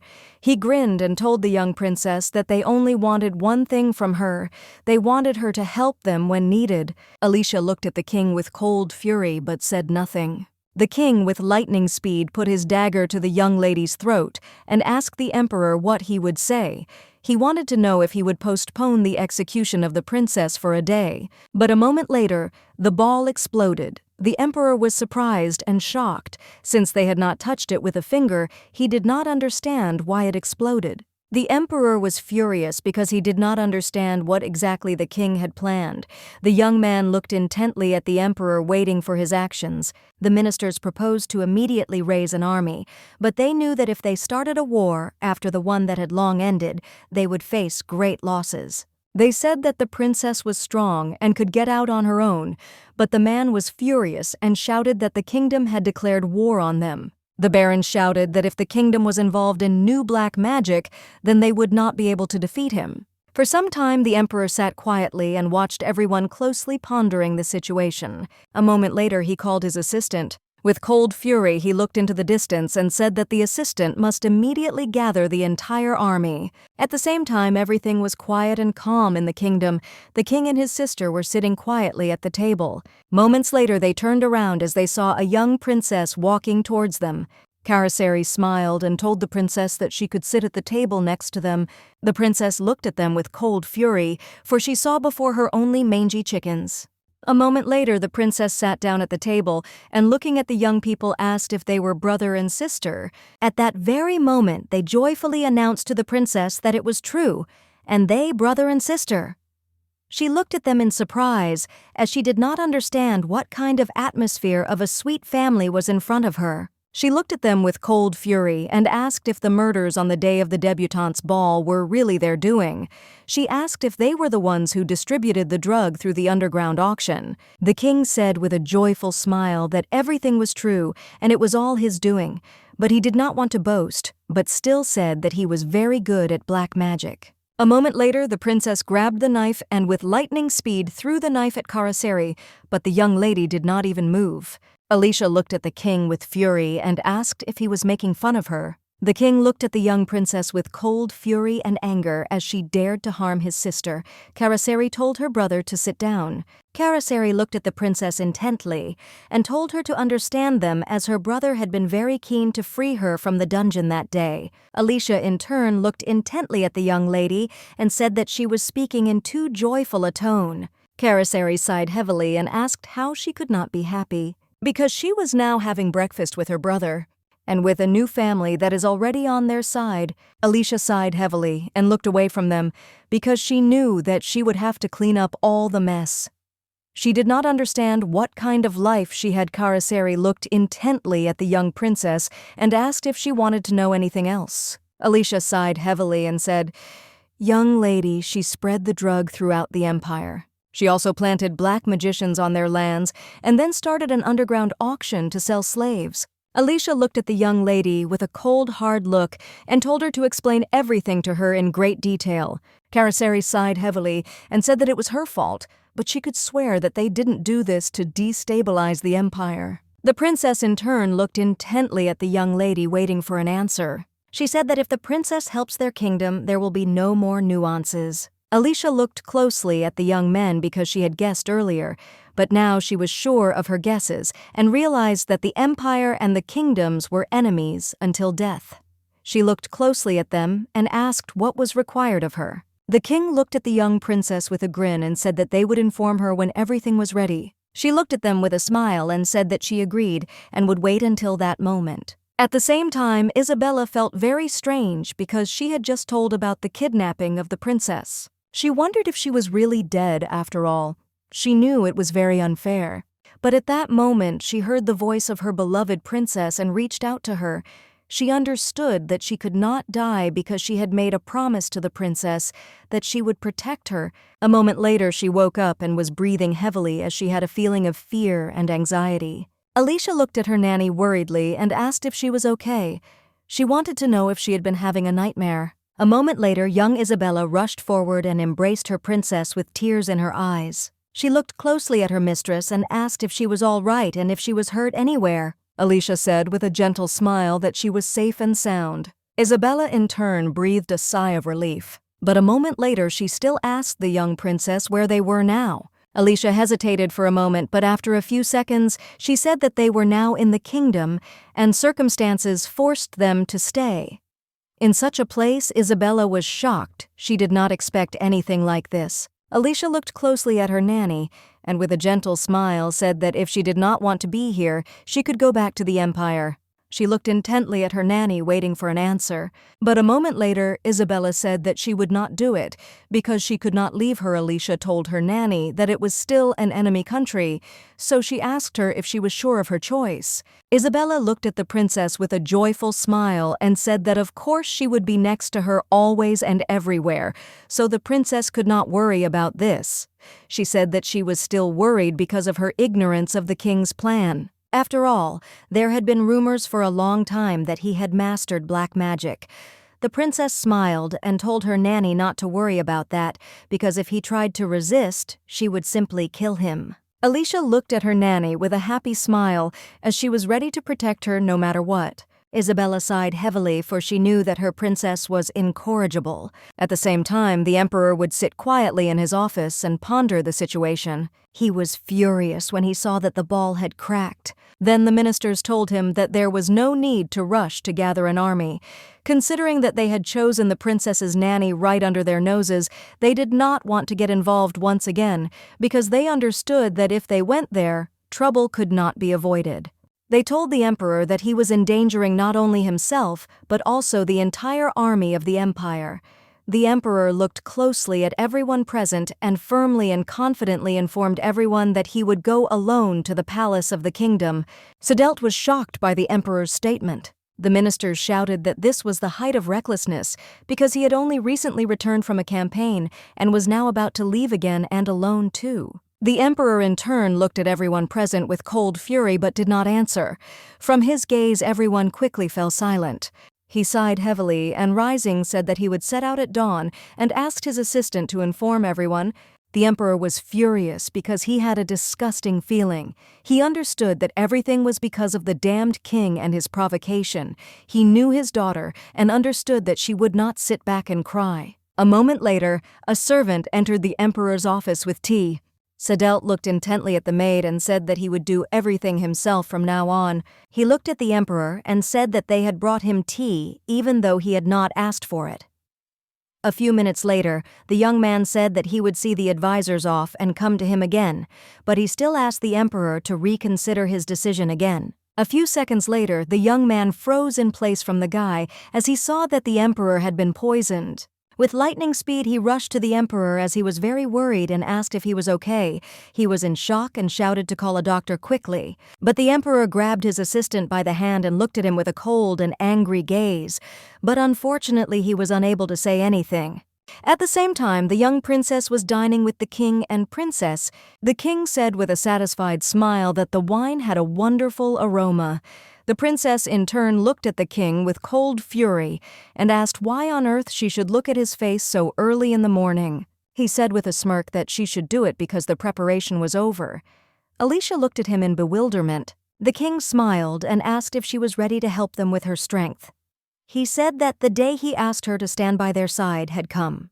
Caraseri looked closely at the young princess and said that she had the main role in the performance. Alicia looked at them coldly and told them to stop going around the back streets and tell her what she needed to do. A moment later, the king showed her a small bottle and said with a grin that she must have guessed what exactly it was.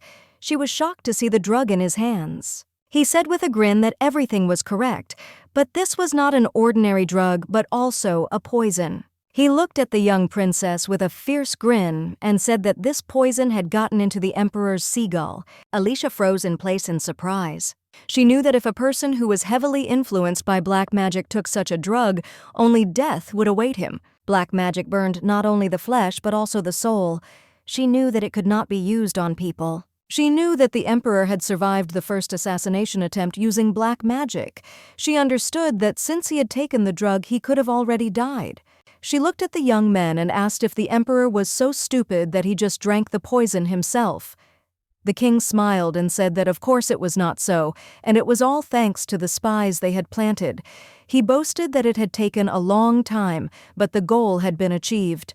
Caraseri looked at her brother and said with a smile that it was time for them to lay all their cards on the table. She said with a grin that since you are in the emperor's chambers, a teleporter has been installed, which they have carefully worked on. The emperor would wake up very soon because his magic was fighting black magic, so they had little time. The king looked at the young princess with a grin and said that now was her turn. He looked at the princess with a fierce grin and said that the moment the teleporter transferred the emperor, she would have to behead him. Alicia looked at him with cold fury and asked if he really wanted her to sign up for this. Cattle said with a grin that the emperor did not love her, so he did not understand why she would protect someone who was a stranger to her. He said that for her it was just a trifle. But a moment later, Isabella entered the room and shouted that this was not right. She looked at her princess and said that she couldn't do that. Alicia in turn rushed to her nanny with lightning speed. Caraseri was puzzled since she did not notice how the princess's nanny came to them. Isabella was shocked. She spoke about the princess that, although he does not love her, he is still her father. She said that if the princess kills the one who gave her life and takes the throne, this will not be her consolation. Caraseri looked at the young lady intently and said that if her mistress had decided to go that way, then she should not stand in her way. Isabella looked at them intently and said that it was not so, and she would not allow such a thing to happen. She looked at the princess intently, but a moment later turned her gaze to everyone present and said that they should not even dream of using the princess's power for their own purposes. Alicia looked at her nanny and asked her to leave because she understood everything. Isabella was in shock. She said that she would not leave and would not leave her. She said that until the princess gives a promise that she will not do this, she will be by her side and will not back down. At the same time, the king was burning with anger and fury since some nanny was interfering with their plan. Karaseri looked at her brother with excitement and asked him to stop. The king looked at the young lady with fury and said that she was just an impudent nanny. He shouted that she was just a nanny for the princess. Isabella in turn froze in place as he frightened her greatly.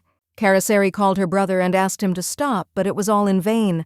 The king, with cold fury, quickly struck Isabella and she fell to the ground with a crash. Alicia froze in place for a moment as she did not expect this. A moment later, she turned around and looked at the king with cold fury, for he had just struck her nanny and she was burning with anger and rage. The king looked mockingly at the young princess and said that her nanny was too impudent. Alicia looked at the king with cold fury and said that because she had been a good girl, they decided that they kept her on a leash.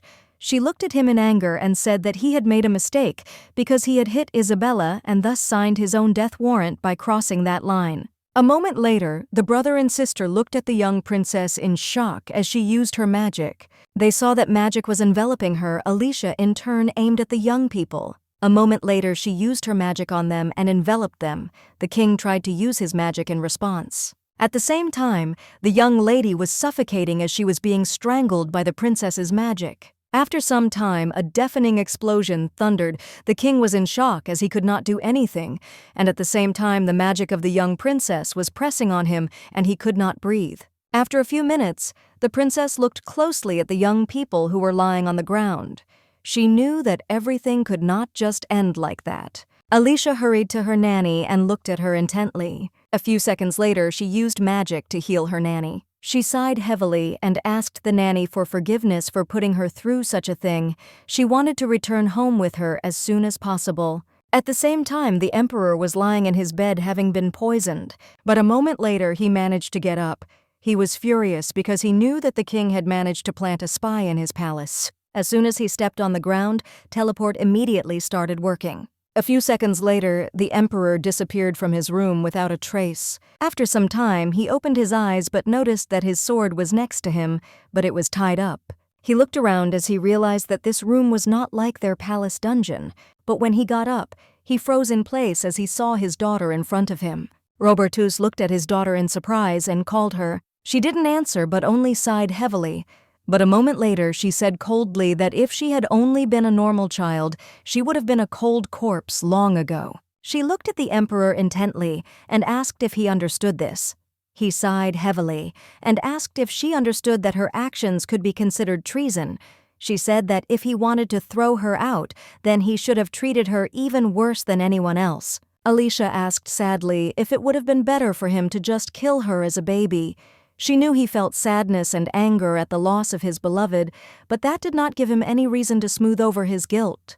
She looked at her father intently, wanting an answer from him, but he only looked silently at the floor without raising his gaze to her. But a few seconds later, he said that he never wanted a child. Alicia froze in shock. She never wanted love and did not expect it at all, but a moment later, someone's gentle voice sounded in her head, asking if she really did not want even the slightest drop of love. She could not withstand the onslaught of all her feelings and began to strangle the emperor. She was furious because she knew it was true and she had hoped for this love. She looked at the emperor with cold fury, for she knew that she did not want this now. A moment later, she raised her sword and pointed it at her father. Alicia looked at the emperor intently and said that she heard his answer. He sighed heavily, knowing that it would be nice if she dealt with him right now. But a moment later, she simply burst into tears. He was taken aback and looked at her in surprise as he saw her tears. But after a few seconds, she swung the ball and shouted that he should die and never appear before her again. A moment later, she was transported to the other world. The young man looked at his friend with a smile and urged him on as he knew that the wedding ceremony was about to begin. The young princess in turn looked into the distance in bewilderment, since she did not understand what was happening at all and where she was. She saw a crowd of people who were enjoying every moment. All the people greeted the emperor and empress with joy and wished them happiness. Alicia froze for a moment as she saw her father and mother looking at each other with tenderness and warmth. She saw their passionate kiss, which was filled with love and warmth. She froze and stared at them, not listening to anyone around her. The Empress asked her husband with a smile what he intended to show her. He tenderly closed her eyes with his palms and told her where to go, and also said that she would soon see everything for herself. A moment later, they were teleported to a completely different place, and he said with a smile that she could now open her eyes. She looked at him in surprise and asked if this was really what he wanted to show her. He smiled and said that it was true, although it took a very long time. The young lady was taken aback for a moment as she remembered the place when she saw the emperor who was sitting quietly next to him. She froze for a moment as she realized that this was their secret place. The Empress looked at her husband with tenderness and thanked him. The doctor sighed heavily and informed the Emperor and Empress that the Empress was barren, and most likely the reason was her weakness. The Empress, barely holding back her tears, said that she was fine. The Emperor rushed to his wife as he was very excited. He was worried about her, but she smiled and said that she was fine and that it was not so important now. She sighed heavily and said that she was very sorry. He was shocked and shouted at her not to say such a thing. The Emperor said that he only needed her and he did not need a successor at all. That same night, the young Empress prayed to the Night Witch and asked her to grant her a child. She prayed and asked the witch because she wanted to see their child. The young princess was in shock. She couldn't understand everything.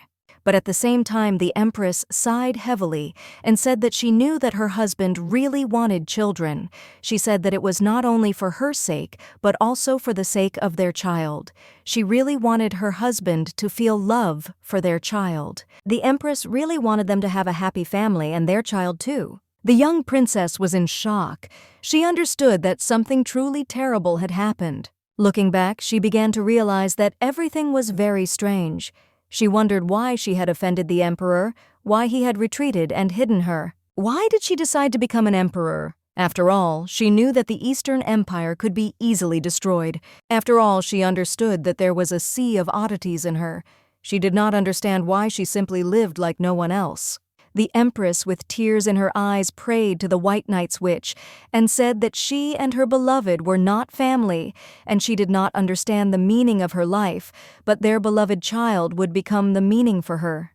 She asked the White Knight's witch to let her see her child. At that moment, the White Knight witch agreed and fulfilled her sincere wish. After all, back then, she also wanted to feel what it meant to be loved. So then she set some kind of limitation, the magic called desire. Its magical power returned on the day the news of the emperor's death arrived, and her magical power was limited so she could not harm or kill the emperor. She knew that it was a very unpleasant feeling that she experienced every time she realized that she was not loved. After much effort, the Empress was finally able to give the emperor their child. But that same day, the doctor informed the emperor that the Empress was getting worse and would soon leave their world. The emperor was in shock. He screamed and called his love, but everything was fair. He screamed that they could live without her for a minute. He asked her not to leave him, but she looked at him with her tender smile and with the last of her strength told him to stop refusing her and their child together. She hoped that he would love the child and asked him to give her a promise. A moment later, the emperor released his wife's hand and said that he had heard that in the Western Empire there grew a medicinal herb that would heal a man from any disease. He turned around and as he left said that he would find this herb, and he made her a promise. The Empress was in shock. She called her husband, but it was all in vain. The young princess in turn watched closely at her mother, who was breathing heavily after giving birth. She looked closely at the Empress as she became worse and worse. But a moment later, the Empress glanced sideways at the young princess. Alicia shuddered. She wondered if the Empress had seen her. A moment later, Alicia told the Empress that she had made her wish. She asked her if this was really what she wanted. The Empress smiled tenderly at the young princess in response, but a moment later she said that the last months of her life had been the happiest for her. The Empress looked at her daughter with a tender smile and said that if she didn't want to, she didn't have to do it. She told her daughter that she should live her life and not worry about anything. The young princess was in shock as she realized that the wish was cut short. Sometime later, the young princess was lying in her bed. The doctor informed the emperor that the princess had no particular health problems. He sighed heavily and said he thought she had simply passed out after going through something like that. The emperor, in turn, looked intently at his daughter. He remembered the moment when she screamed and asked him to get out of her sight. He looked at his daughter intently, for he was not sure that he could love a child who had been exchanged with the life of his beloved. When he first saw his daughter, he was momentarily taken aback. He took the child tenderly in his arms and looked at her intently with sadness on his face. Robertus knew that he could not hate the child of his beloved. It wasn't that he hadn't been to the princess's palace, he was worried that he might blame his child. For this reason, he only watched her from afar. He saw that she was a very playful and cheerful girl, but still it hurt him to look at her. But he didn't recognize the little girl he met after several years of war because she didn't have that innocent child's look, so he decided to just pretend. But still he saw her beautiful and alluring eyes which were filled with rage and which told him that she did not need his love. Therefore, he believed that she did not consider him her father. But unfortunately, he realized everything too late. Because in truth, his little daughter only craved love. The doctor looked at the emperor with puzzlement as he saw that he was angry. Robertus in turn looked sideways with anger at the doctor and asked why his daughter was not waking up.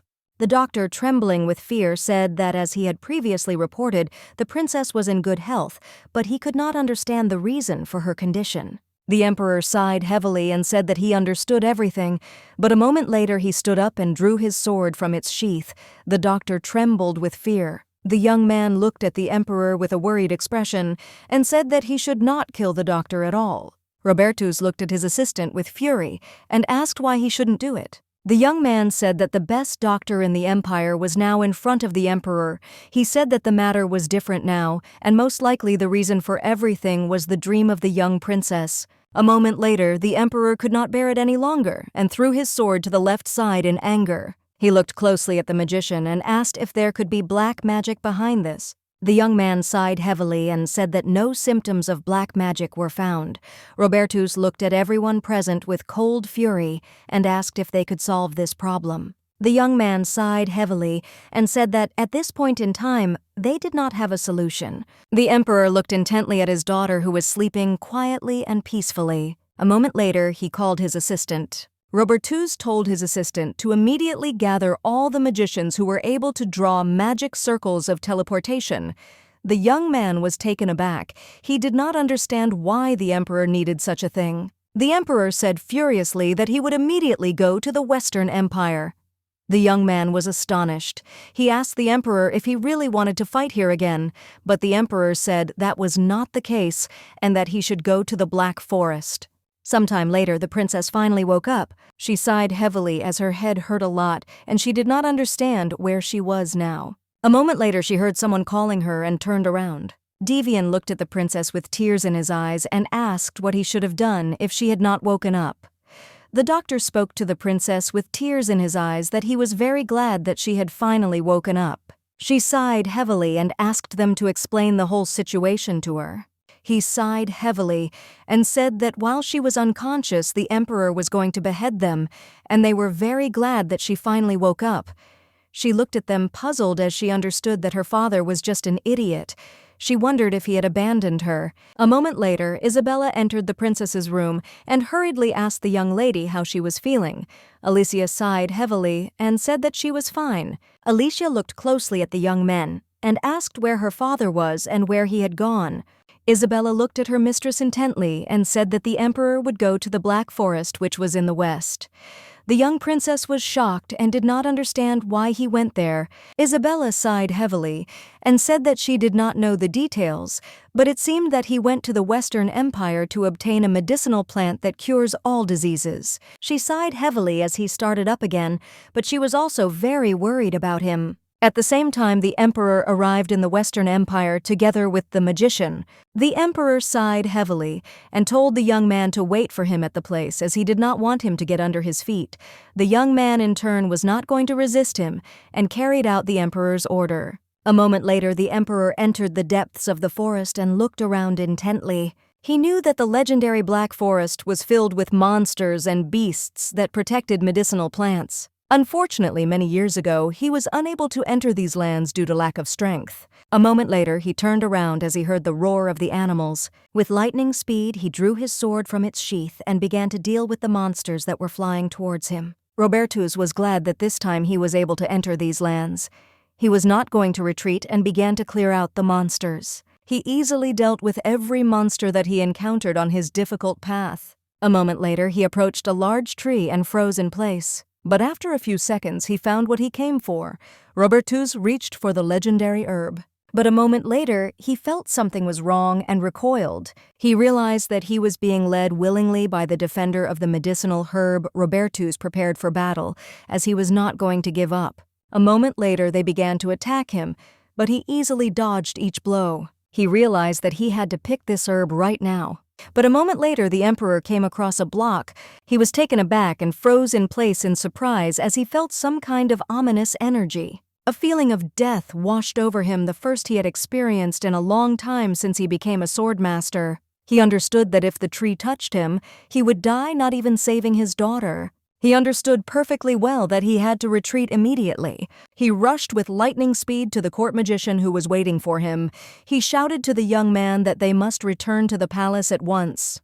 At the same time, the young princess sat quietly in her room and ate slowly. At that very moment, her meal was spoiled as the Emperor returned unexpectedly. The young princess looked at them intently as they set off for the Black Forest and returned safe and sound. A moment later, the Emperor looked at his daughter and was taken aback. He was surprised that she had woken up. But at that very moment, everyone heard some kind of rumble. They were in shock because they did not understand what was happening.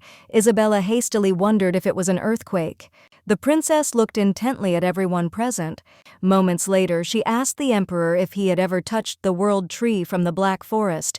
She looked at her father hard, hoping he would say he didn't do it. But the Emperor simply looked away without answering, and he felt guilty. The young princess was shocked as she understood that he had done something wrong. A moment later, a loud roar erupted and the walls of the palace shook. Alicia looked at the Emperor intently and told him to evacuate everyone from the palace immediately, and also said that it would be better for him not to show his face. But a moment later, Karma caught up with them. The young man looked at the Emperor with fury and asked if he really wanted to run away. Everyone was taken aback for a moment as they saw a young man who was floating in the sky and was blacker than a cloud. At that very moment, the young princess created a protective dome to protect everyone present in the room. She was furious because she knew that there were many people in the palace that needed to be protected. The young man looked at everyone present and said that he had not felt the power of the moonlight lately.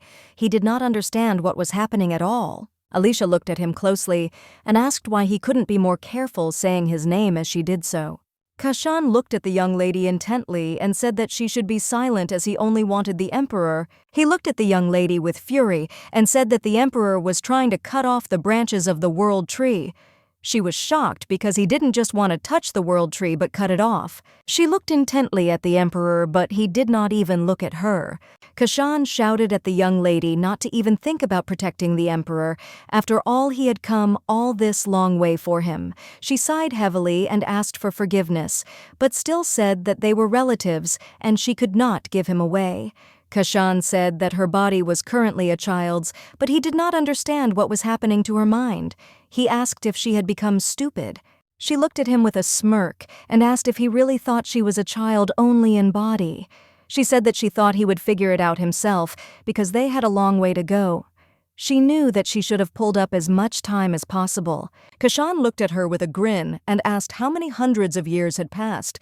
He asked if she wanted to continue. She looked at him with a fierce grin as if she wanted him to catch her. The princess sighed heavily because she knew that in any case, everything would end in evacuation. She was surprised and at the same time puzzled because the black magic had spread so much that her nose even started itching. But a moment later, she used her magic and began to float in the air. She knew that there was only one thing left for her to do, and that was to wipe away all the powder. A moment later, she focused all her energy on the young boy. He was taken aback. She looked at him intently and said that they could end this here and now. She didn't understand why he destroyed the palace and brought everything into chaos. But a moment later, he directed dark magic at her. She easily parried his blow, but a moment later there was a powerful explosion as their magics touched.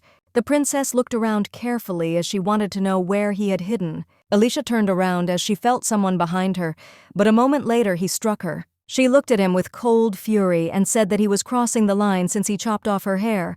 She screamed that if she caught him, it would all be over. He looked at her with a smirk and asked if she hadn't said earlier that she would catch him.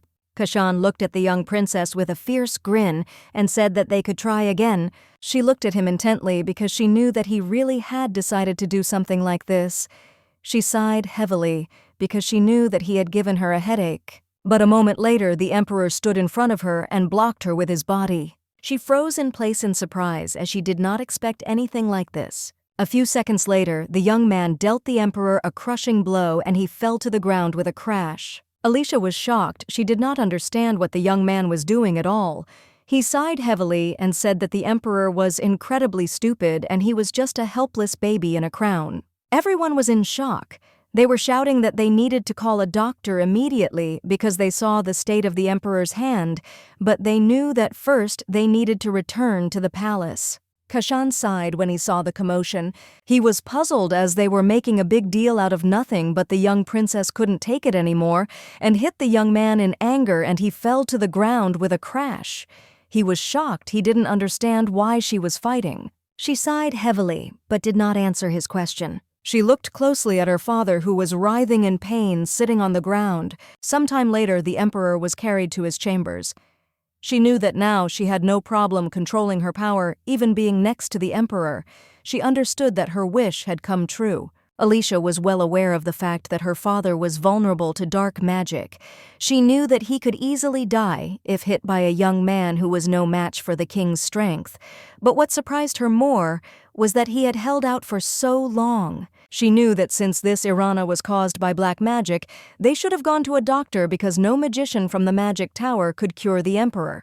But she knew that the young man who inflicted the wound could help him. But she also knew that she was the one who could save her father. A moment later, she turned around and walked into the next room. She walked in and looked intently at the young man who greeted her with a joyful smile.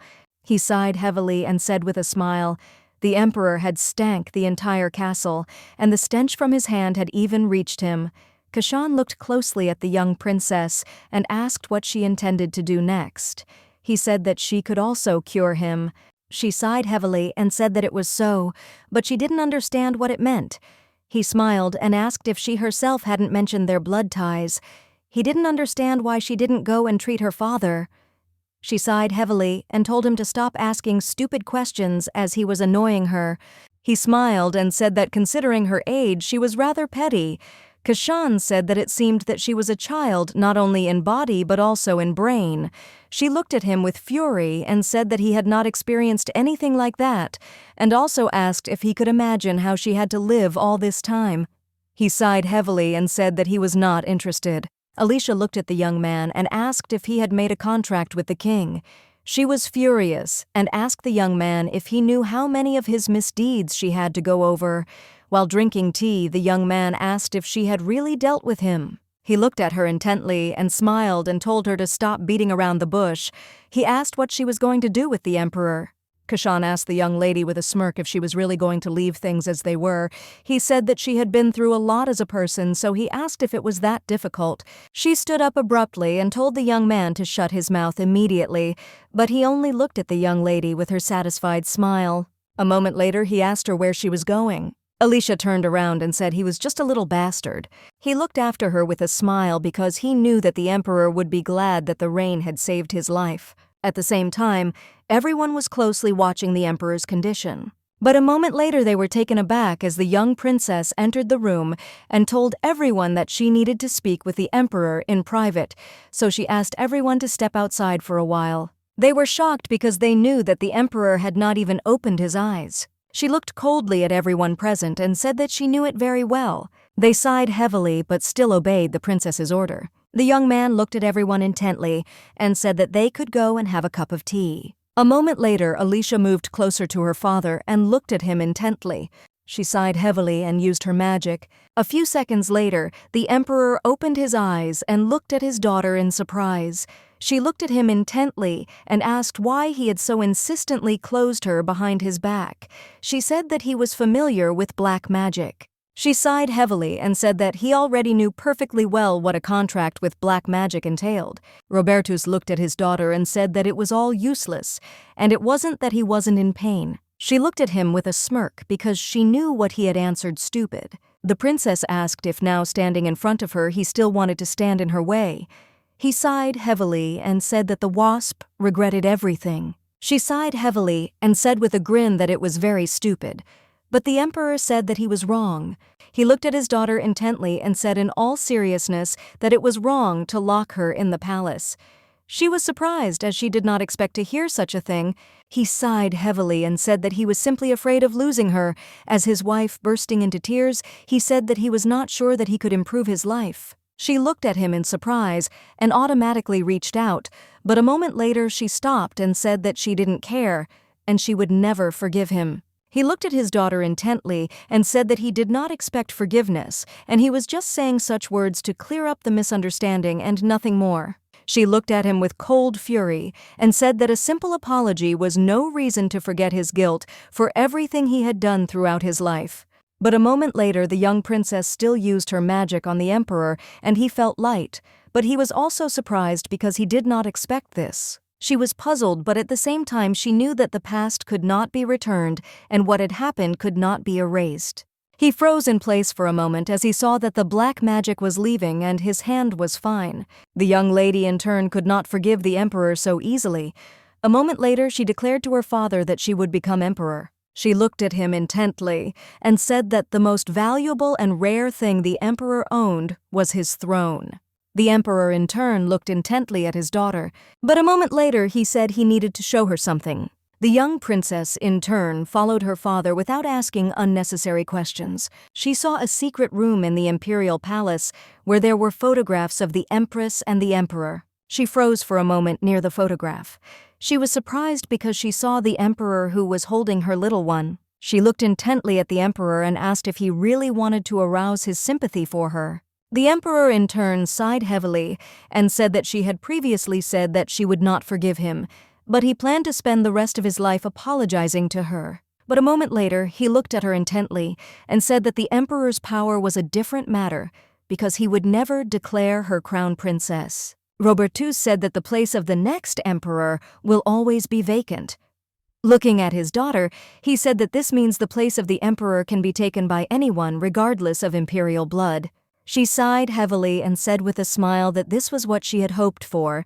Alicia told her father that she did not need his help in advancing to become the heir to the throne. He said with a smile that this was very good, but she must prove that she was worthy of wearing the crown on her head, and she must make the throne her own. Alicia looked at him intently and said with a smile that she would definitely achieve this. Sometime later, the young princess and her nanny were walking around the city. Isabella looked at her mistress with a smile and congratulated her on her birthday. Alicia smiled and thanked her nanny. Isabella smiled and said that it was the princess's birthday today. She asked her if she would like to visit the night market. Isabella said that the emperor had mentioned a grand celebration. The princess said that it was all right because she didn't particularly like that, but she hurried her nanny. Alicia looked at her nanny and asked with a smile if she hadn't wanted to see this play earlier. Isabella smiled and said that of course she wanted to see it, because the story was quite romantic as it was a love story between lovers who met after hundreds of years. Sometime later, they attended a play.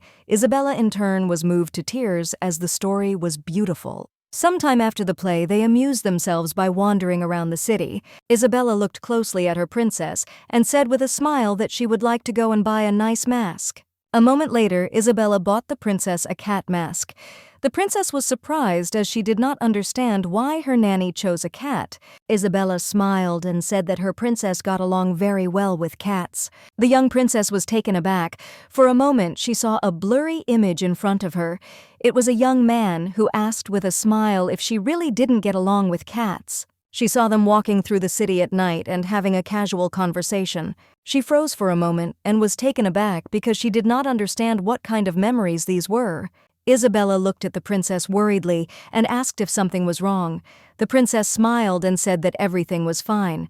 A moment later, Isabella suggested that the princess go back to the castle, but on the way they saw a beautiful fireworks display which eclipsed the night sky. Alicia, in turn, looked back and stared at the small stand with masks. She was a little alarmed and at the same time puzzled as everything seemed very familiar to her. As the seasons changed, the landscape changed too. Fallen petals circled the ground and leaves changed color and fell. Snow fell repeatedly and melted again. Before she knew it, 9 years had flown by. The maid looked closely at the young princess and asked if she was going to meet his duke's daughter today. The maid happily asked the princess what dress she wanted to wear. A moment later, the maid, with a joyful smile, told the princess that she looked beautiful as always. She looked at the dress with admiration, as it fit her very well. Moments later, the maid told the princess that the emperor's birthday was in a week. She asked the princess if she would like to throw a banquet to celebrate the event. Alicia sighed heavily and said that was true, but she had no ideas yet. Even when they dined together, they never brought up the topic. They both remained silent during the meal, and this happened more than once. The maid said that if they held a party in the palace after so much time, the emperor would be given more than 1 or 2 gifts. The maid looked at the young princess and asked if she had thought of what gift she would give to the emperor. Alicia thought about the gift for a moment. Elizabeth looked at the princess closely and asked if she was sure that this would suit her, as she knew many other jewelry shops. The princess smiled and said that it was all right, because she had considered the idea of the brooch from the very beginning. Elizabeth smiled and said that it was very good, and she hoped that the princess was pleased. Moments later, Alicia asked her friend if she had a trip with her fiancée Elizabeth. With an embarrassed look on her face, told the princess that when she had time, she should visit her mansion because she wanted to show her the roses he gave her. The young princess smiled and said that she would definitely come to see me next time. Elizabeth looked at the princess closely and asked if she was considering the idea of marriage. She said that the princess was already at the age when she should think about marriage. Alicia sighed heavily and said that she had not thought about it yet. Elizabeth told her friend that she had better not delay it, but better late than never. A moment later, their sweet conversation was interrupted as the young lady shouted that her handbag had been stolen. The young man ran away in a hurry and shouted at everyone to disperse. Elizabeth was momentarily taken aback as she saw a pickpocket running towards them. Elizabeth looked at the princess with alarm, but the note covered her with her body. The young man in turn shouted at the young girls to get out of the way. But a moment later, the young princess used her magic, and at that very moment the pickpocket was floating in the air. She looked at the young man with cold fury. He was taken aback because at that very moment he was tied up. Alicia caught his stolen trophy with a satisfied smile. A moment later, she handed the contents to the young lady. The young lady, in turn, thanked the princess with a smile for her help. Elizabeth smiled and said that they were very lucky to have the princess nearby. A moment later, Alicia looked closely at her friend and said that the beta had moved forward a little. Elizabeth was alarmed and asked if something was wrong. Alicia smiled and said that they would go to the police station and hand the young man over to them. A moment later, the young man fell to the ground with a thud and screamed. The princess said with a grin that they would simply make sure that the young people did their job well. That same evening, the emperor shared a meal with his daughter. He sighed heavily and she looked at him intently. The emperor, without looking up at his daughter, said that he had heard that there was a commotion in the central square. The young princess casually said that that was exactly what had happened, but nothing special had happened. He sighed heavily and asked how long she would go out without an escort. Without looking at her father, she asked if he really thought she needed an escort knight. The emperor sighed heavily, but said nothing. A moment later, the emperor asked his daughter if it was true that she had fired the baron from the security department. To describe the situation in a few words, the baron told the young princess that he had committed a mortal sin, but still asked her to forgive him. She smiled and said that he should just die. She could not have imagined that the baron would pocket the money that they allocated for the country's security. She knew that he could not be killed, but he could be fired. She looked at her father closely and asked if there was something wrong with him. She wanted to know if, as a princess, she couldn't act alone when she fired him. He sighed heavily and said that it was not so. He looked at his daughter and said that if she had decided so, then there was a reason for it. Alicia looked at her father and said that she had heard that an envoy from the west would arrive in a few days. She asked if this was all happening on the eve of the emperor's birthday. Robertus said that everything was correct and he would come to the birthday banquet. She looked at him intently and asked if he was sure about it. Robertus said that he was sure and now was the right time to receive delegations from the Western Empire. She sighed heavily as she was glad that she had bought a gift after all. The emperor said that among the delegations would be the crown prince of the Western Empire. The knight looked closely at his master and said with a smile that he seemed to be in a good mood.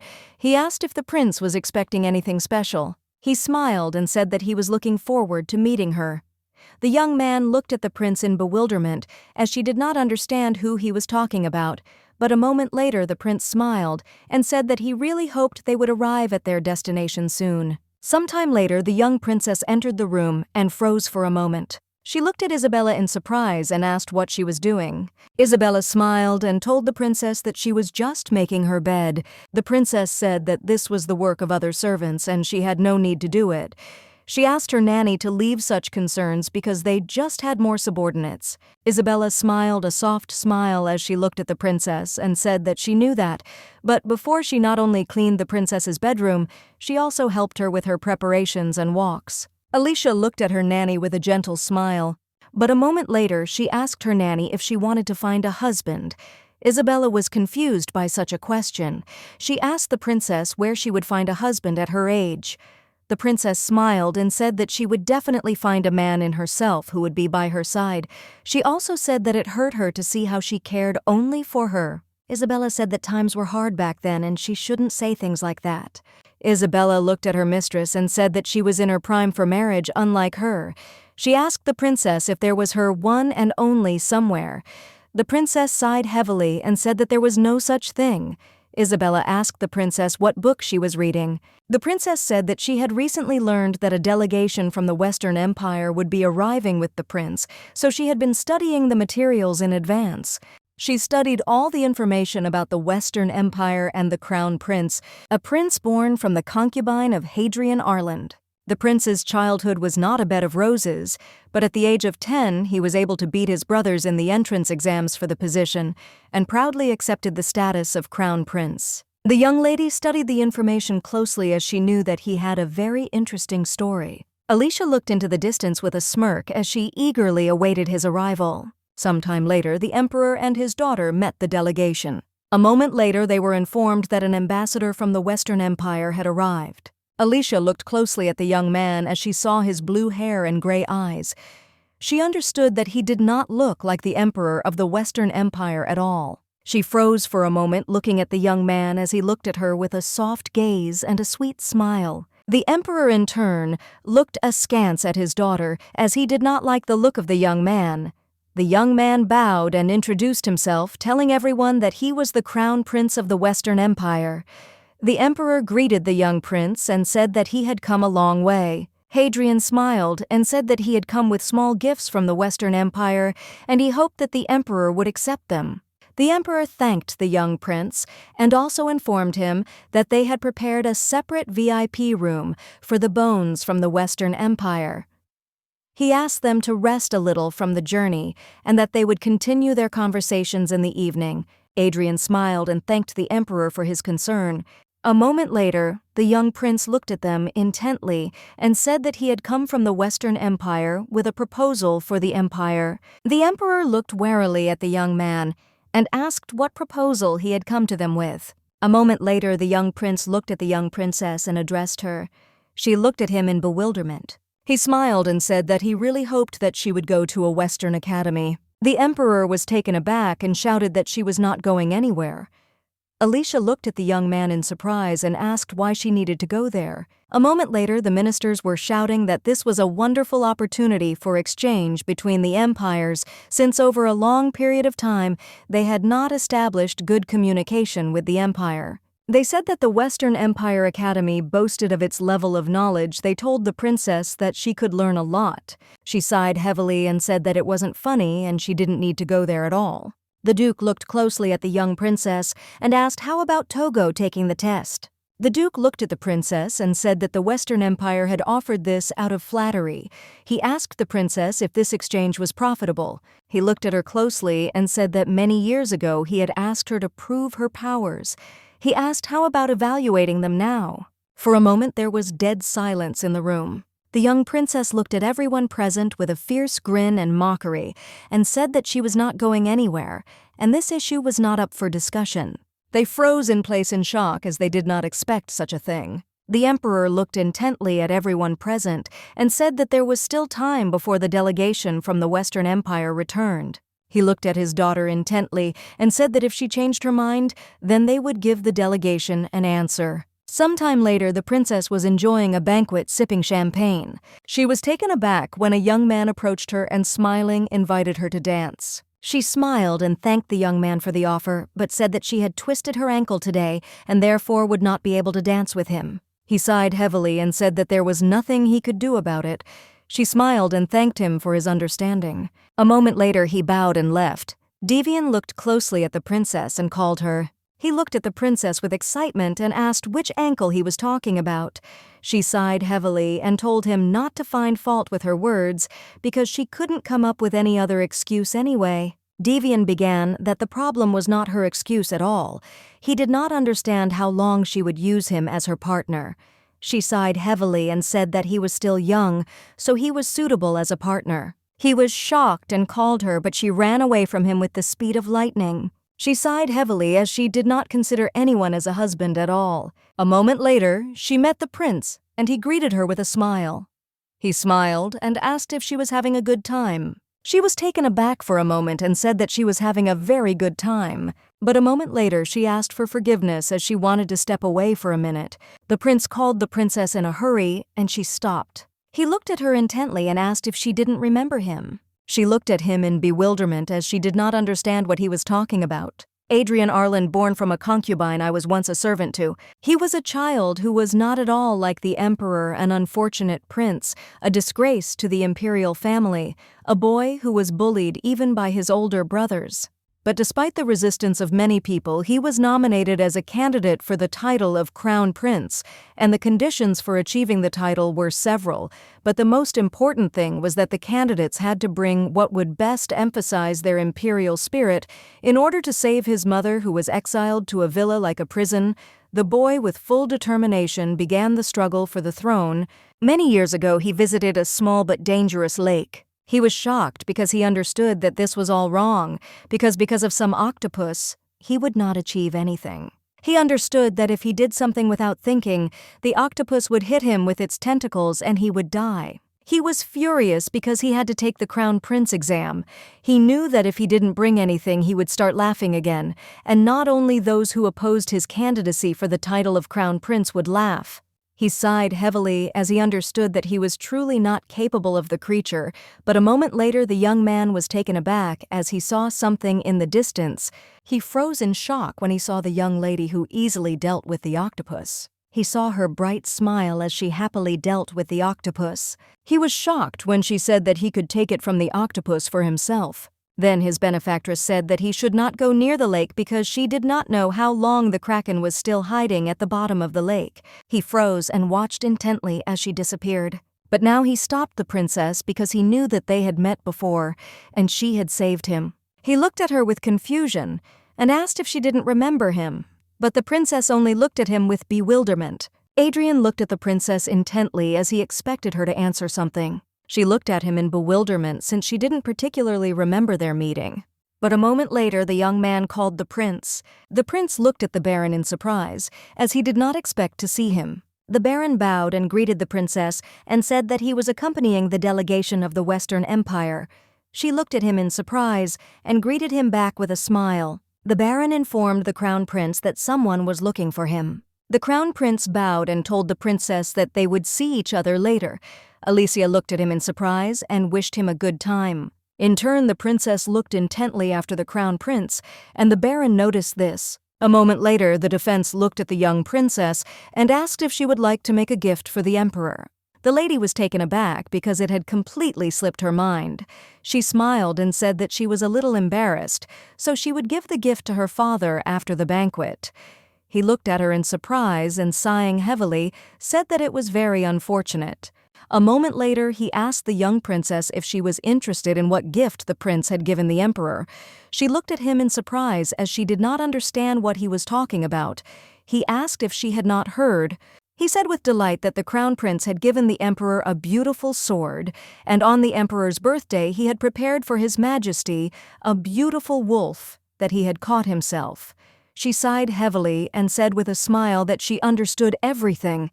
She understood that there was no point in him bragging about the crown prince. A moment later, the Baron said mockingly that since she was a woman, it would be difficult for her to do something like that. Alicia's expression changed, and a moment later she said with a smile that there seemed to be no better gift than wolf fur. He said with a smile that everything was correct. A moment later, the princess said that since she had thought about the gift, it was time to show it. She looked at the Baron intently, and with a grin said that he should forgive her, because she would only be gone for a minute. A moment later, she used her magic and disappeared without a trace with the speed of lightning. The Baron was shocked. He looked around in surprise as she had indeed disappeared.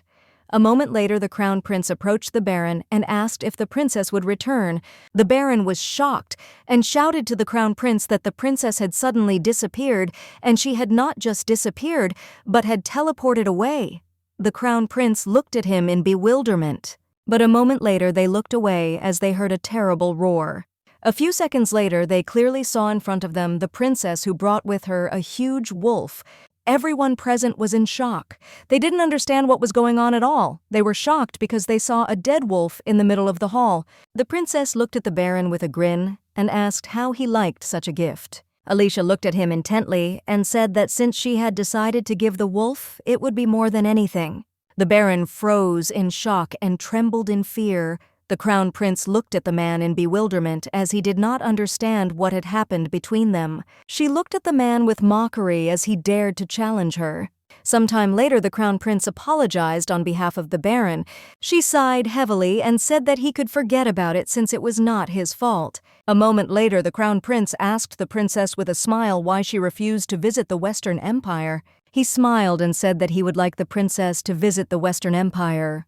She looked at him in bewilderment, not understanding why he wanted this so passionately. He smiled a radiant smile and told the princess that he liked her and that he had liked her for a long time. Alicia froze for a moment in surprise as she did not expect such a thing. She looked away from him and asked if he really liked her from the first meeting. He said with a smile that everything was correct because their meeting was many years ago. Adrian said with a smile that it was okay if she didn't remember, because he remembered everything. Alicia froze in place for a moment in surprise as she did not expect this. Kashan looked at the princess intently and asked where she was going. She sighed heavily and said that she wanted to go to the Western Empire and also asked her friend if he wanted to go with her. Kashan surprised the princess and asked why he should do this. The princess said that they would go together to the academy to study because he himself used to start crying to her that he was dying of boredom. Kashan looked at the princess in surprise and asked why she had to go there. He asked if she had thought that the emperor might die. Alicia sighed heavily and said that she was just curious about something. He looked at her in surprise and asked what she was talking about. Alicia said she was curious about the crown prince of the Western Empire. She sighed heavily and looked intently into the distance. Kashan looked at the young lady in surprise and asked what exactly she was curious about. She sighed heavily and said that he told her that he had fallen in love with her on their first meeting. Kashan sighed heavily and said that he was disgusted to hear such a thing. As a result, the young man got hit on the head by the princess after his words. Sometime later, the young people said goodbye to the delegation from the Western Empire. Sedelt looked closely at the prince and wished them all a safe journey.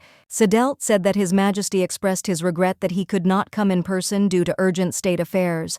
The crown prince smiled and said that it was okay since it was state affairs and he could not do anything. The princess was furious as she knew that this was just an excuse and that her father was probably just sitting in his office looking through papers. A moment later, the crown prince approached the young princess and called out to her with a smile.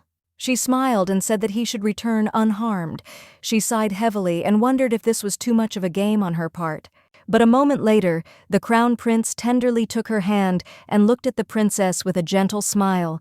She froze in surprise, as no one had ever allowed themselves to do something like this to her before. She was surprised when he kissed her hand tenderly. He looked at the young princess with a gentle smile and said that until their next meeting she should be safe. The princess froze in surprise for a moment and was speechless. At the same time, the emperor was sitting in his office and closely studying the documents. He was reading a petition for admission to the Imperial Academy. A moment later, he was taken aback as his daughter appeared in front of him using magic. Without looking up from the documents, the emperor asked if something had happened. Alicia looked at her father intently and said that since he had not said anything even when the delegation was leaving, she had decided to come to him first. Robertus sighed heavily and said that he had already received a report about the delegation from the Western Empire from his subordinate. He looked at her intently and said that they thought there was something she should report to him personally. She realized that he had already decided that she would not go to the academy. A moment later, the young princess confidently told her father that she would be entering the Western Empire Academy. Robertus, in turn, said that if she made this decision only because of the ministers, then she shouldn't do it. Looking at his daughter, he said that even if they hadn't conducted an exchange with the Western Empire for a long time, it didn't mean that problems would arise immediately. She looked at her father intently and said it wasn't because of that. She said that she would enter the academy because she decided to do so herself. The emperor froze for a moment and looked at his daughter in surprise. A moment later, he said that he understood her and also asked if she would have any regrets about this choice.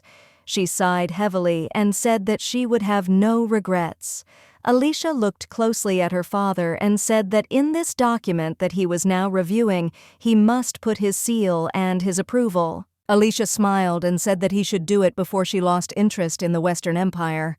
Robertus, looking up from the documents, asked if the crown prince was one of her reasons for the decision. She looked at him in surprise, since she did not understand what he was talking about, but he sighed heavily and said that she should not take his words to heart. Sometime later, she looked at all her friends with a joyful smile and said that she was leaving while Kashan, with the help of magic, took on an appearance that matched his friend. The mages sighed heavily and looked at the young princess with puzzlement. They asked her not to leave and not to leave them alone, since they would have to continue their research without her from now on. She sighed heavily and said that they should not exaggerate since she was only leaving for 1 year and it was not that long. Devian looked at the young princess with a gentle smile and wished her a safe journey. She smiled at the young man and said that he had better do his part, and she would check all the data upon her return. He looked at her with a smile as she was as always full of energy. A moment later, the young princess looked at Isabella and called her. Alicia said about her nanny that she would write to her often, but not every day. Isabella looked at the princess worriedly and asked her to take care of herself first. She asked the princess not to skip meals. Alicia smiled and told her nanny that she should not worry about such things. Alicia looked at her nanny with a smile and said that she also had to take care of herself. And just because she wasn't there didn't mean she had to eat badly and sleep badly. The princess asked her nanny not to be lonely or sad. Kashan looked at his friend with a puzzled expression and said that she had already said enough. A moment later, he used his magic and the princess disappeared. In that same hour, Isabella was shocked as she did not expect this. A moment later, they arrived at the Academy of the Western Kingdom. The young princess was yelling at her friend as she was in the middle of an important conversation with Isabella. Everyone was looking at the young people in surprise and intently. She was furious because she didn't understand who ordered him to teleport them. The young man was in shock. He screamed and asked her to let go of his head because it hurt him. The maids were taken aback and sighed heavily and told the princess that everyone was watching them. A moment later, the princess sighed heavily and told her friend that just for the sake of the maids, she would leave him alone. He said that she could just teleport them away and avoid all the drama. A moment later, the maid approached the young lord and called him. He looked at her in bewilderment. She looked at him closely and attentively and said that it was time to go to the entrance exam, so she presented him with a small bag. He looked at the maid in surprise and asked if he was the only one who had to go to the exam. He did not understand why the princess should not go with him. The young princess said with a satisfied grin that the royal side of the Western Empire had already completed the registration process for her. He sighed heavily and looked at her intently as she was simply bragging in front of him. But a moment later, the young man rose up in confusion and sighed heavily. He took his bag and went to take the exam, but all this irritated him terribly. In turn, Alicia looked after him with a mocking expression on her face. But a moment later, she turned around because she heard someone calling her. A moment later, she saw a strange man running towards her at full speed with a beaming smile. The man introduced himself with his joyful smile and said that he was entrusted with accompanying the Star of the Eastern Empire. She sighed heavily and said that she understood everything, and also said that she was pleased to meet him. Mushu sighed heavily and said that they were waiting for her at the port, but upon hearing that she had arrived at the academy, he immediately ran to her. He offered his deepest apologies for being late. Alicia smiled and said that it was okay, he didn't need to apologize. She was well aware that it was her friend's fault since he teleported carelessly. Mushu looked at the young princess and said that he would first take her to the hotel.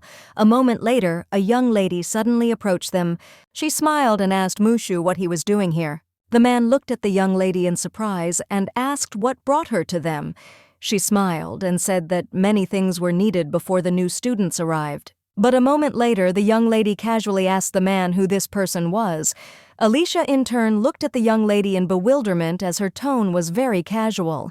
Mushu, with a smile, asked the princess for forgiveness and introduced her to the young lady, the daughter of one of the 3 count families of the Western Empire, the House of Bellaria. Mushu also introduced the young princess to the young lady. The young lady casually said that it seemed like the princess was the one who was supposed to be her junior. The young lady looked at the princess with a fierce grin and a fake smile. Alicia in turn looked at the young lady with bewilderment, as she did not understand what had happened at all. The young lady smiled and said that she was late in her congratulations. She bowed with a smile and said that it was an honor for her to meet the star of the Eastern Empire, Erica Bellaria of the Bellaria Duke's House of the Western Empire. Alicia smiled a fake smile and said, "Young lady, it was a pleasure to meet her." Erica smiled as she looked at the princess and said that she had heard earlier that she had transferred mid-semester, and it was a great honor to meet her. Alicia looked at the young lady with a smile and thanked her for her warm welcome, and said that the young lady learned the news very quickly. Erica smiled and said that she heard that His Highness the Crown Prince personally went to the Eastern Empire to escort the young princess to them. Erica, with a satisfied smile, told the princess that for the record she was also a third-year student, just like His Highness. She looked at the princess intently and said with a stern look that she was the closest to the Crown Prince in the academy. Alicia sighed heavily as she had no intention of asking such a question. Erica looked at the princess intently and said that if she encountered any difficulties while getting by in their empire, she should not hesitate to contact her. Erica smiled and said that if the princess needed any urgent help, she would be happy to provide it to her. The princess in turn looked closely at the young lady, but did not answer. For a while they just looked at each other in silence, but the atmosphere between them was tense. The young princess Yon sighed heavily. She was very sleepy, and it seemed to her that she might die while she waited for the whole celebration to end. The young man looked at everyone present with a smile and said that they would now present an award to the best student. He said with a smile that their best student was Kashan, while the princess continued to sit and eat, wondering what was happening. But a moment later she was taken aback and froze in shock when she saw her friend who was about to receive an award as the best student. All the girls present were delighted with the young man. They did not understand why he was so irresistible. They said that his face was the most beautiful in the academy, and he was also the best student in the academy.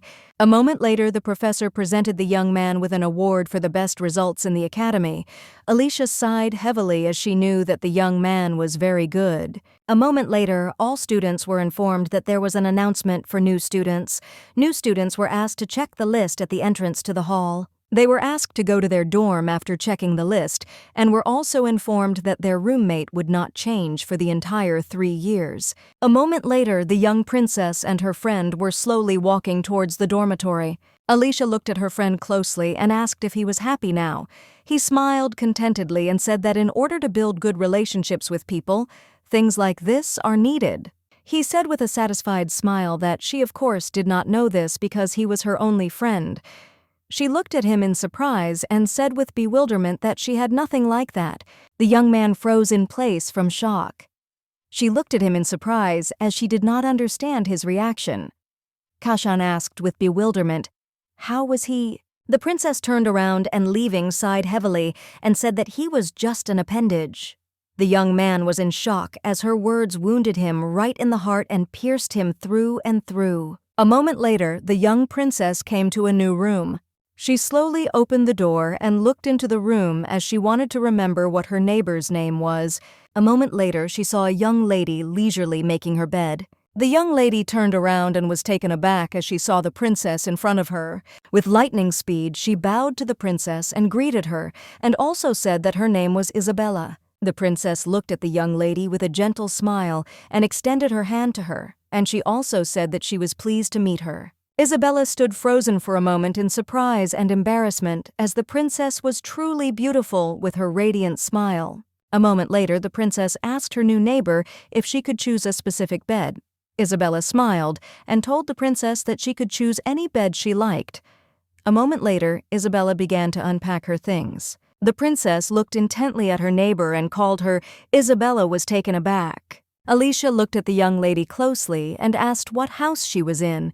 Isabella was a little surprised, but a moment later, she said that she was currently in the fencing house. Alicia smiled tenderly at the young lady and said that it suited her. Isabella sighed heavily and sadly asked the princess if she really thought so. Isabella sighed heavily and said that others said it wasn't right for her. The princess looked closely at her friend and wondered if everyone thought she wasn't suited to this direction because of her appearance. Alicia looked closely at her new friend and with a gentle smile said that this was not true, and fencing suited her better than anyone else. She asked her new friend to be confident in herself and not to look at anyone. The young lady froze for a moment as she was shocked by the princess's words. The young lady thanked the princess but also said that she wanted to tell her something. The princess looked at the girl in bewilderment. She did not understand them. She wanted to talk to her about something. Isabella smiled and asked the princess if she would mind calling her Bet for short. The princess smiled and said that of course she would call her that if it was convenient for her. At this, the princess beamed and called her by her abbreviated name, and the young lady melted looking at the princess. Sometime later, the young people went to dinner. The man looked at the girls with a smirk and said that the new students were very hot and cute. The young lady heard that the crown prince was very handsome, so she came to the cafeteria to look at him. But she was furious because she didn't understand why she had to deal with such losers. She knew they were just nasty and scary. The man came closer to her and asked with a nasty grin if she really wanted to eat and have dessert with them. He said with a grin that there was a place in the academy that only they knew about. She was shocked and asked them to leave her alone, but all her attempts were unsuccessful, so after a couple of seconds, she grabbed a glass of water and splashed it in the man's face as she could no longer tolerate such treatment. They were scary, but she still decided to do it, but a moment later she froze in place. The man in turn was furious. He did not expect anything like this from the young lady. A moment later, he raised his hand over her as if he wanted to strike, but a moment later the man was taken aback and froze in place in surprise as someone stopped his hand. At the same time, the young princess pulled the man and slammed him into the ground with fury. He made a long sound but nothing more. Everyone present was shocked by what they saw. The young man rushed to his friend as if to know in order, or that. At the same time, the young lady froze in admiration looking at the princess. The princess sighed heavily and looking at the man said that it looked like he was passed out. The crown prince looked at us and his colleagues intently and with a smile thanked everyone for their hard work. The young lady walked up to the crown prince smiling and saying that she had finished preparing the materials he had asked for earlier for the freshmen's welcoming party. He smiled and thanked her for her good work. He looked at the young lady with a smile and thanked her for helping him at all. She smiled sheepishly and said that wherever the president was, and she as vice president should always remain close to him, and that was natural. He smiled and asked if it was time for them to finish as it was already quite late. She smiled and agreed with him. She looked after him closely a moment later as she noticed that the atmosphere was conducive to a good start, so she wondered if she could invite him to have dinner together now. Erica looked at the prince with a happy smile and asked if he had time as she would like to have dinner with him. A moment later, she looked at him in surprise as he stared out the window with a gentle smile. The young lady was a little surprised and at the same time puzzled as she didn't know what he was looking at so intently. But looking out the window, she noticed the princess.